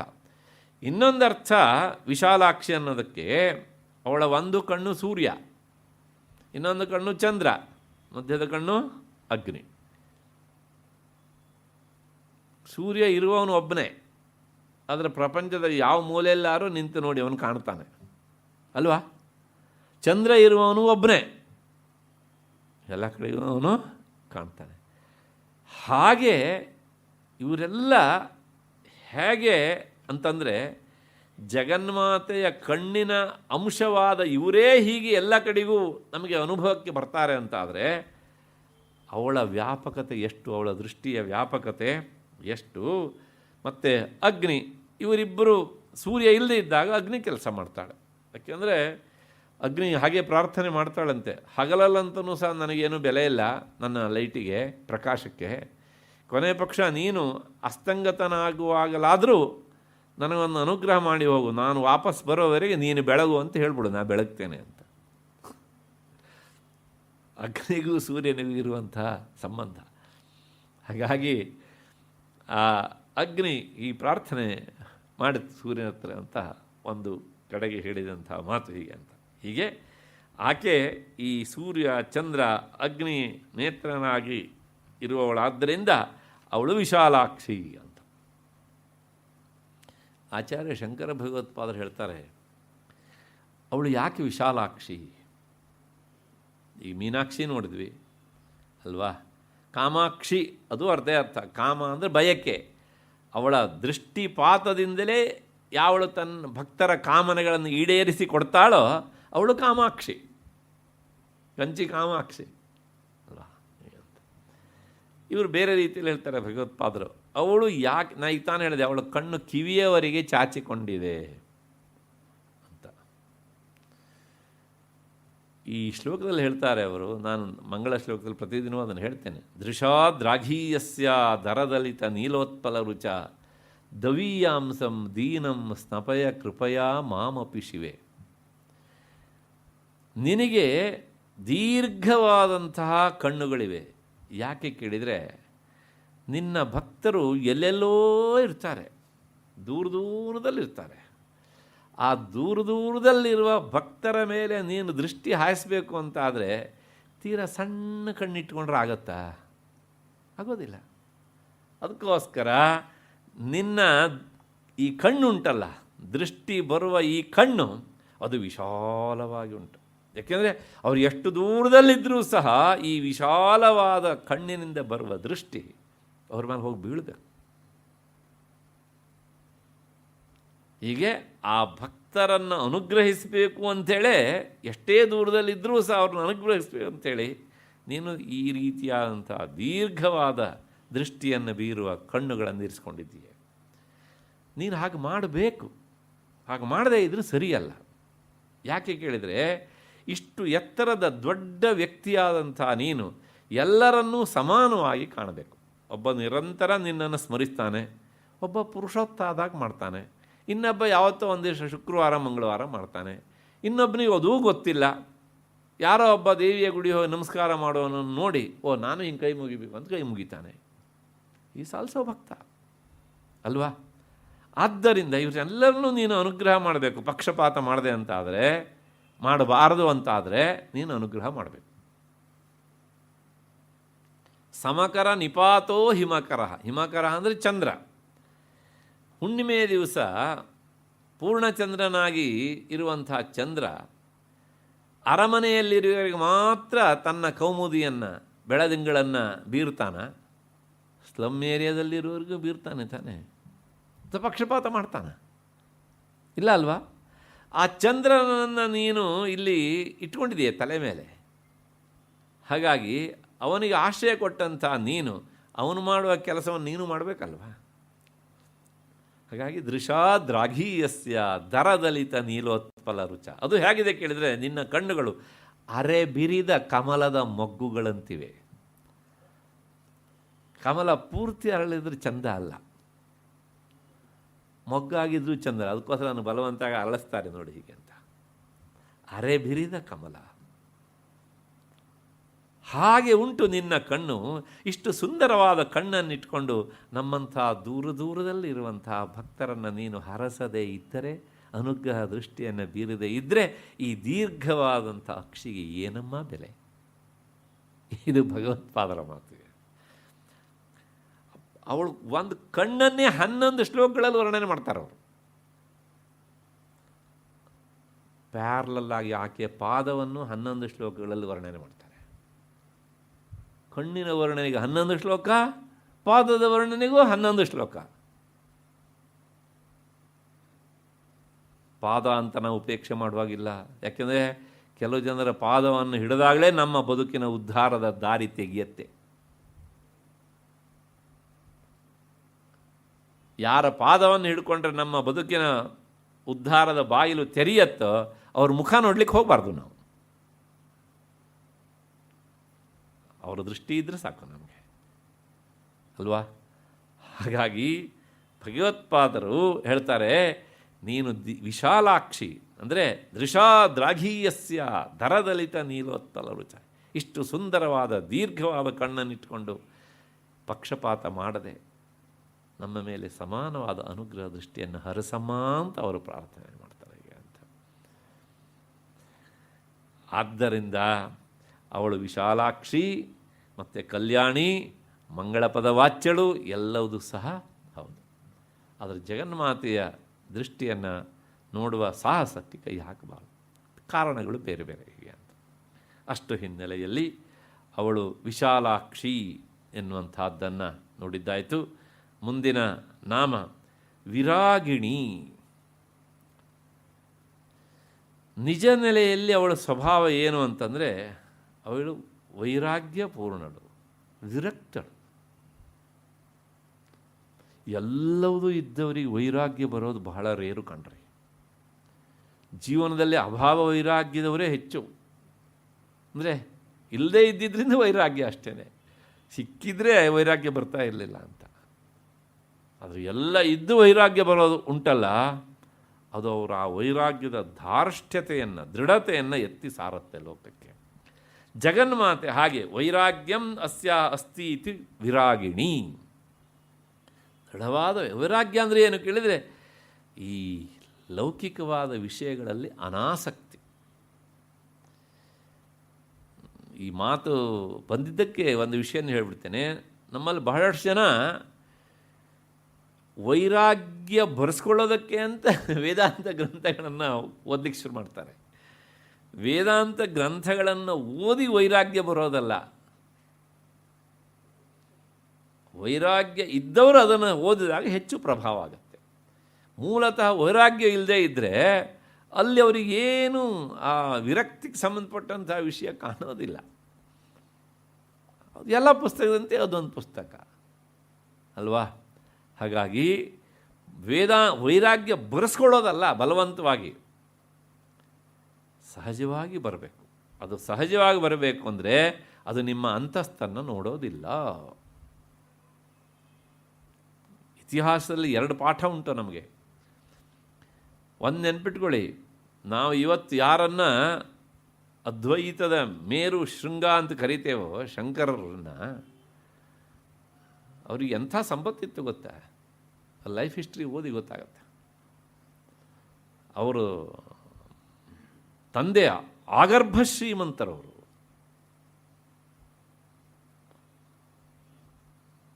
ಅಷ್ಟು ಸಂಪತ್ತು ಇವರಿಗೆ ಬರಬೇಕಾಗಿತ್ತು, ಬಂದಿತ್ತು ಕೂಡ. ಅದರ ಜೊತೆಗೆ ಕೇರಳದ ರಾಜಶೇಖರ ಇವರು ಬರೆದಂಥ ಒಂದು ಕೃತಿಯನ್ನು ನೋಡಿ ಇವರ ಮೇಲೆ ಸುವರ್ಣ ನಾಣ್ಯಗಳನ್ನು ಸುರಿಸಿದ್ದ. ನಾವಾದರೆ ಹೇಳಿದ್ದೇನೆ ಗೊತ್ತಾ? ಈ ದೇಶದಲ್ಲಿ ಬಡವರು ತುಂಬ ಜನ ಇದ್ದಾರೆ, ಇದಿಷ್ಟು ಸಹ ನಾನು ನಿನಗೆ ಕೊಟ್ಟಿದ್ದೇನೆ ಅಂದ್ಕೊಂಡು ಎಲ್ಲರಿಗೂ ಸಮಾನವಾಗಿ ಯಾರಿಗೆ ಅವಶ್ಯಕತೆ ಇದೆ ಹಂಚಿಬಿಡು ಅಂತ ಹೇಳಿದ್ರು ಅವರು. ಯಾವ ವಯಸ್ಸಿನಲ್ಲಿ? 8-9 ಹರೆಯದಲ್ಲಿ.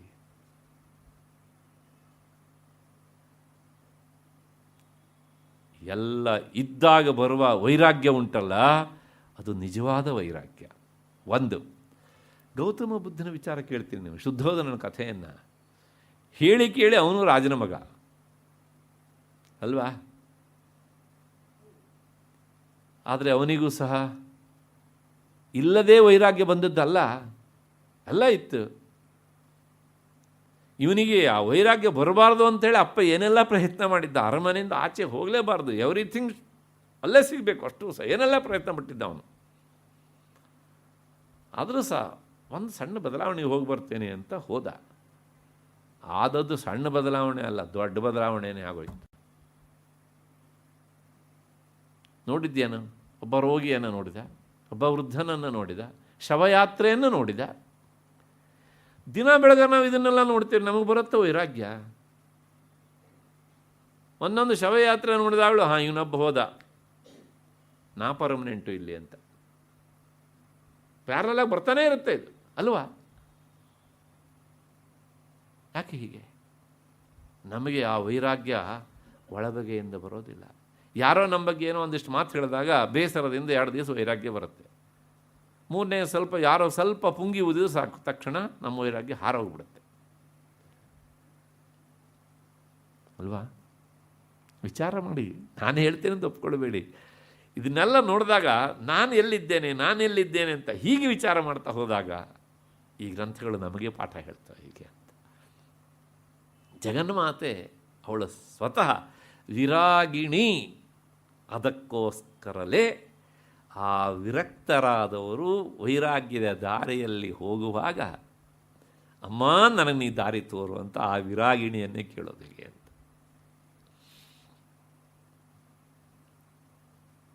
ಶಂಕರರ ಪರಂಪರೆಯಲ್ಲಿ ಆಕೆಯ ಆರಾಧನೆಯನ್ನು ಮಾಡುವುದಕ್ಕೆ ಕಾರಣ ಇದು ಒಂದು ಇರಬೇಕು ಪ್ರಾಯಶಃ ಹೇಗೆ ಅಂತ. ಅದನ್ನು ದೃಢಗೊಳಿಸೋದಕ್ಕೆ ಸ್ವತಃ ಸನ್ಯಾಸಾಶ್ರಮ ಸ್ವೀಕಾರ ಮಾಡಬೇಕಿದ್ರೆ ಒಂದಿಷ್ಟು ವೈರಾಗ್ಯ ಇದ್ದೇ ಇರುತ್ತೆ, ನೋ ಡೌಟ್ ಎಟ್ ಆಲ್. ಅದು ಇದ್ದದ್ದು ದೃಢವಾಗಿರಬೇಕಲ್ಲ, ಮುಂದುವರಿಬೇಕಲ್ಲ, ಅದಕ್ಕೆ ಆಕೆಯ ಅನುಗ್ರಹವು ಬೇಕು. ಹೀಗೆ ಎಲ್ಲ ಇದೆ. ಸಕಲ ದಿವ್ಯ ಶಕ್ತಿಗಳು ಸಹ ಆಕೆಯಲ್ಲಿದ್ದರೂ ಸಹ ಅವಳು ಸ್ವಯಂ ಅನಾಸಕ್ತ ಸ್ವರೂಪಿಣಿ. ಯಾವುದು ಅವಳಿಗೆ ಬೇಕಾಗಿಲ್ಲ. ಆದ್ದರಿಂದ ಅವಳು ನಿಸ್ಪೃಹಳು, ಯಾವುದನ್ನೂ ಬಯಸದೇ ಇರುವವಳು. ವಿಗತಃ ರಾಗ ವಿಷಯೇಚ್ಛ ಅಸ್ಯಾಹ ಇತಿ ವಿರಾಗಿಣಿ ಅಂತ ಚಂದ್ರಿಕಾ ವ್ಯಾಖ್ಯಾನಕಾರರು ಆಕೆಯ ವೈರಾಗ್ಯದ ಬಗ್ಗೆ ವಿವರಣೆ ಕೊಡ್ತಾರೆ. ಅಂದರೆ ಯಾವುದೇ ರೀತಿಯಾದಂಥ ಲೌಕಿಕವಾದ ಲೋಕದ ಕಾಮನೆಗಳು ಬಯಕೆಗಳು ಅವಳಿಗೆ ಇಲ್ಲ.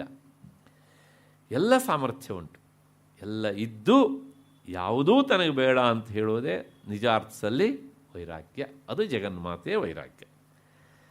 ಮುಂದಿನ ನಾಮ ಪ್ರಗಲ್ಭ. ಪ್ರಗಲ್ಭ ಅಂದರೆ ದೃಢವಾದ ಸಂಕಲ್ಪ ಉಳ್ಳವಳು. ಅವಳೊಂದು ಸಂಕಲ್ಪ ಮಾಡಿದಳು ಅಂದರೆ ಅದು ಹಾಗೇ ಆಗತ್ತೆ.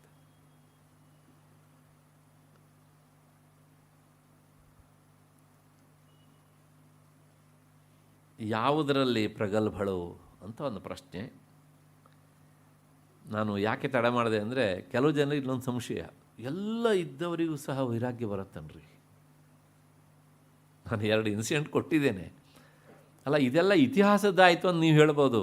ನಮ್ಮ ಮಧ್ಯದಲ್ಲೇ ಇರುವವರು ಇದ್ದಾರೆ ಬೇಕಷ್ಟು ಜನ. ನಾನು ಹೆಸರು ಹೇಳೋದಿಲ್ಲ ಮತ್ತೆ ಪುನಃ.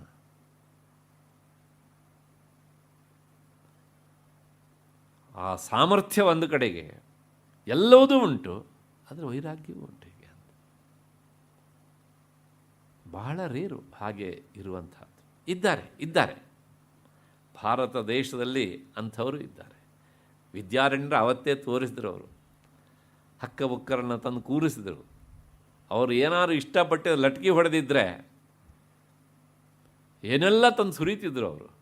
ಆದರೆ ಅವ್ರು ಮಾತ್ರ ಹೇಗಿದ್ರು ಕೇಳಿದರೆ ಸನ್ಯಾಸಿಗಳಾಗಿಯೇ ಉಳಿದ್ರು ಕೊನೆಯವರೆಗೂ ಸಹ. ಈ ದೇಶದ ಮಣ್ಣಿನ ವಾಸನೆ ಹಾಗುಂಟು ಅಂತ ಕಾಣುತ್ತೆ.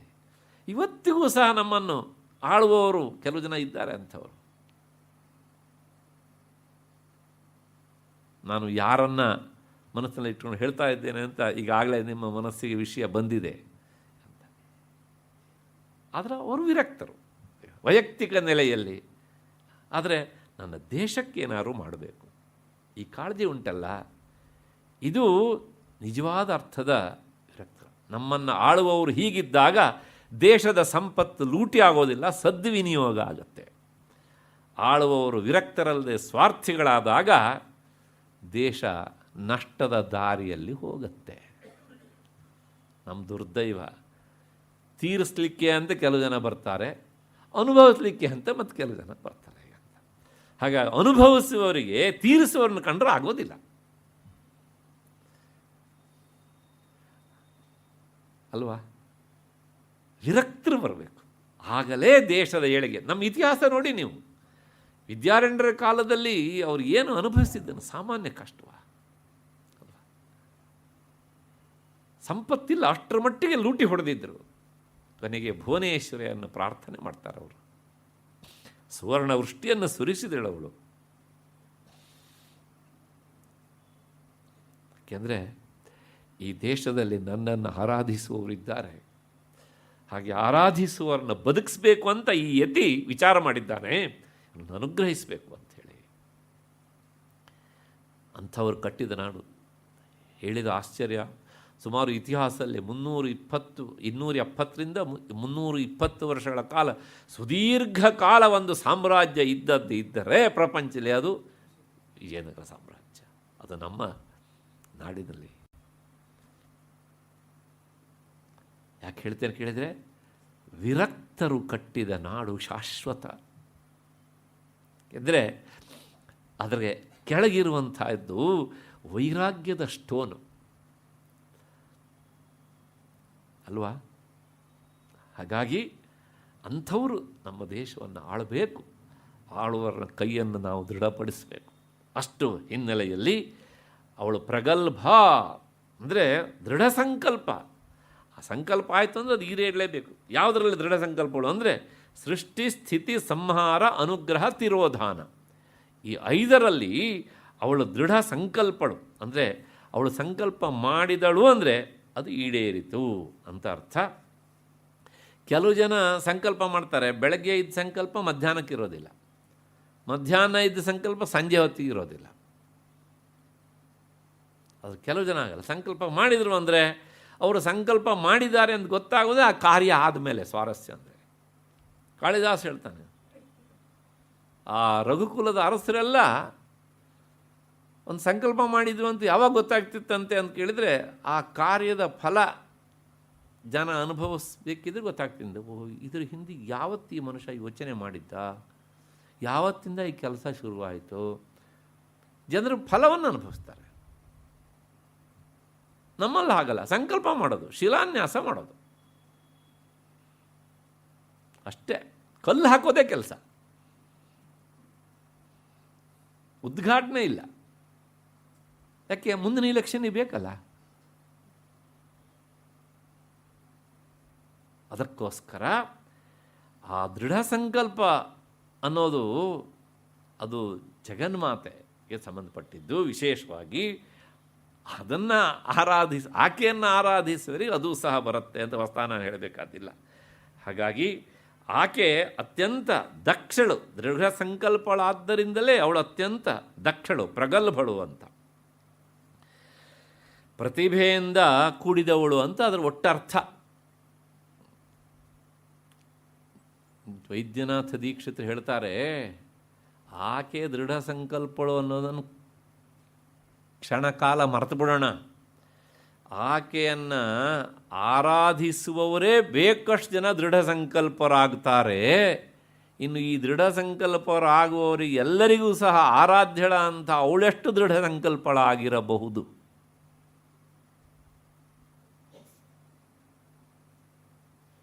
ಆದ್ದರಿಂದ ಆಕೆ ಪ್ರಗಲ್ಭಳು, ಅಂದರೆ ದೃಢ ಸಂಕಲ್ಪಳು. ಹಾಗಾಗಿ ಇಲ್ಲಿ ಯಾರ್ಯಾರು ಪ್ರತಿಭಾನ್ವಿತರಿದ್ದಾರೋ ಅವರೆಲ್ಲರೂ ಸಹ ಒಂದಲ್ಲ ಒಂದು ವ್ಯಾಜದಲ್ಲಿ ಆಕೆಯನ್ನು ಆರಾಧನೆ ಮಾಡಲೇಬೇಕು. ಎಲ್ಲೋ ಒಂದು ಕಡೆ ಆಕೆಯ ಸ್ಪರ್ಶ, ಅಂದರೆ ಅದಕ್ಕೆ ಸಂಬಂಧಪಟ್ಟಂಥ ವಿಚಾರದ್ದು, ಅಧ್ಯಯನದ್ದು ಸ್ಪರ್ಶ ಆಗಿರಲೇಬೇಕು. ಆದ್ದರಿಂದ ಹೀಗೆ ಆಕೆಯನ್ನು ಆರಾಧಿಸುವವರೇ ದೃಢ ಸಂಕಲ್ಪರಾದ ಮೇಲೆ ಮತ್ತಿನ್ನು ಅವಳು ದೃಢ ಸಂಕಲ್ಪ ಅಂತ ಹೇಳಿದರೆ ಏನು ಬಂತ್ರಿ ಬೆಲೆ? ಅವಶ್ಯಕತೆಯೇ ಇಲ್ಲ, ಅದು ಸ್ವತಃ ಸಿದ್ಧ ಅದು ಹೀಗೆ ಅಂತ. ಅಷ್ಟು ಹಿನ್ನೆಲೆಯಲ್ಲಿ ಅವಳು ಪ್ರಗಲ್ಭ ಅಂದರೆ ಪ್ರತಿಭಾನ್ವಿತ. ಪ್ರಗಲ್ಭ ಪ್ರತಿಭಾನ್ವಿತ ಅಂತ ಅಮರಕೋಶ. ಅವಳು ದೃಢ ಸಂಕಲ್ಪಳು, ಪ್ರತಿಭಾನ್ವಿತಳು ಆಗಿದ್ದಾಳೆ. ಗಡಿಯಾರ ಸಮಯ ಆಯಿತು ಅಂತ ಹೇಳ್ತಾ ಇದೆ. ಹಾಗಾಗಿ ಆಕೆ ಪ್ರಗಲ್ಭಳು, ದೃಢ ಸಂಕಲ್ಪಳು ಆಗಿದ್ದಾಳೆ ಎನ್ನುವಂಥ ನಾಮದ ಜೊತೆಗೆ ಈ ದಿನದ ಈ ಸರಣಿಯ ಚಿಂತನೆ ನಿಲ್ಲಿಸ್ಕೊಳ್ಳೋಣ. ಮುಂದಿನ ತಿಂಗಳಿನಲ್ಲಿ ನೋಡಿದಾಗ ಮುಂದಿನ ನಾಮ ಪರಮೋದಾರ. ಅವಳು ಪರಮ ಉದಾರಳು. ಇದು ಅಷ್ಟೇ ಅರ್ಥ ಅಲ್ಲ, ಬೇರೆ ಬೇರೆ ಅರ್ಥ ಉಂಟು ಅದಕ್ಕೆ. ಅದು ಹೇಗೆ ಅಂತ ನೋಡೋಣ. ಅಲ್ಲಿವರೆಗೆ ಅವಳ ಪ್ರಗಲ್ಭತೆಯನ್ನು ಮನನ ಮಾಡ್ತಾ ಇರೋಣ. ಏನಿದ್ರೂ ಸಹ ಈ 5-6 ದಿನದ ಚಿಂತನೆಗೆ ಕಿವಿ ಕೊಟ್ಟಂತಹ ನಿಮಗೆಲ್ಲರಿಗೂ ಸಹ ನಾನು ವೈಯಕ್ತಿಕವಾಗಿ 2 ಕೈಗಳನ್ನು ಜೋಡಿಸಿ ಕೃತಜ್ಞತೆಯನ್ನು ಹೇಳ್ತಾ ಇದ್ದೇನೆ. ಮತ್ತು ಇಂಥ ಚಿಂತನೆ ನಡಿಬೇಕಿದ್ರೆ ಒಂದಿಷ್ಟು ಜನ ದತ್ತಿ ನ್ಯಾಸಕರ್ತರು ಸಹಾಯ ಮಾಡಿದ್ದಾರೆ. ಅಂದರೆ ಯಾವ ಸದುದ್ದೇಶಗಳನ್ನು ಇಟ್ಕೊಂಡು ಅವರು ಈ ದತ್ತಿ ನ್ಯಾಸಕರ್ತರಾಗಿ ಸಹಕರಿಸ್ತಾ ಇದ್ದಾರೆ ಗೊತ್ತಿಲ್ಲ. ಆದರೆ ನನ್ನ ಒಂದೇ ಒಂದು ಪ್ರಾರ್ಥನೆ, ಯಾವ ಉದ್ದೇಶದಿಂದ ಅವರು ಈ ಜ್ಞಾನ ಸತ್ರಕ್ಕೆ, ಜ್ಞಾನ ಚಿಂತನೆಗೆ ಸಹಾಯಕರಾಗಿ ಸಹಕಾರ ನೀಡಿದ್ದಾರೋ ಆ ಎಲ್ಲ ಪರಿವಾರದವರನ್ನು ಸಹ ಜಗನ್ಮಾತೆ ಹರಸಲಿ, ಅವರ ಉದ್ದೇಶವನ್ನು ಈಡೇರಿಸಿಕೊಡಲಿ ಅಂತಷ್ಟೇ ಪ್ರಾರ್ಥನೆ ಮಾಡ್ತೇನೆ. ಅದರ ಜೊತೆಗೆ ಈ ಚಿಂತನೆಗೆ ಮಾಧ್ಯಮವಾದಂತಹ ಸಂಸ್ಥೆ ಗೋಖಲೆ ಸಾರ್ವಜನಿಕ ವಿಚಾರ ಸಂಸ್ಥೆ, ಇಲ್ಲಿನ ಎಲ್ಲ ಪದಾಧಿಕಾರಿಗಳಿಗೂ ಸಹ ನಾನು ಕೃತಜ್ಞತೆಯನ್ನು ಸಲ್ಲಿಸ್ತೇನೆ. ಸಹಕಾರ್ಯದರ್ಶಿಗಳಂಥ ಶ್ರೀಯುತ ರಾಮ ಅವರಿಗೆ ಮತ್ತು ಶ್ರೀಯುತ ಉಪಾಧ್ಯಾಯ ಅವರಿಗೆ, ಇಲ್ಲಿನ ಎಲ್ಲ ಸಿಬ್ಬಂದಿ ವರ್ಗಕ್ಕೂ ಸಹ ನನ್ನ ನೆನಪನ್ನು, ಕೃತಜ್ಞತೆಯನ್ನು ತಿಳಿಸ್ತಾ ನನ್ನ ಈ 6 ದಿನದ ವಾಕ್ ಕುಸುಮಗಳನ್ನು ಜಗನ್ಮಾತೆ ಪದತಲದಲ್ಲಿ ಸಮರ್ಪಿಸ್ತಾ ಇದ್ದೇನೆ. ಎಲ್ಲರಿಗೂ ನಮಸ್ಕಾರ.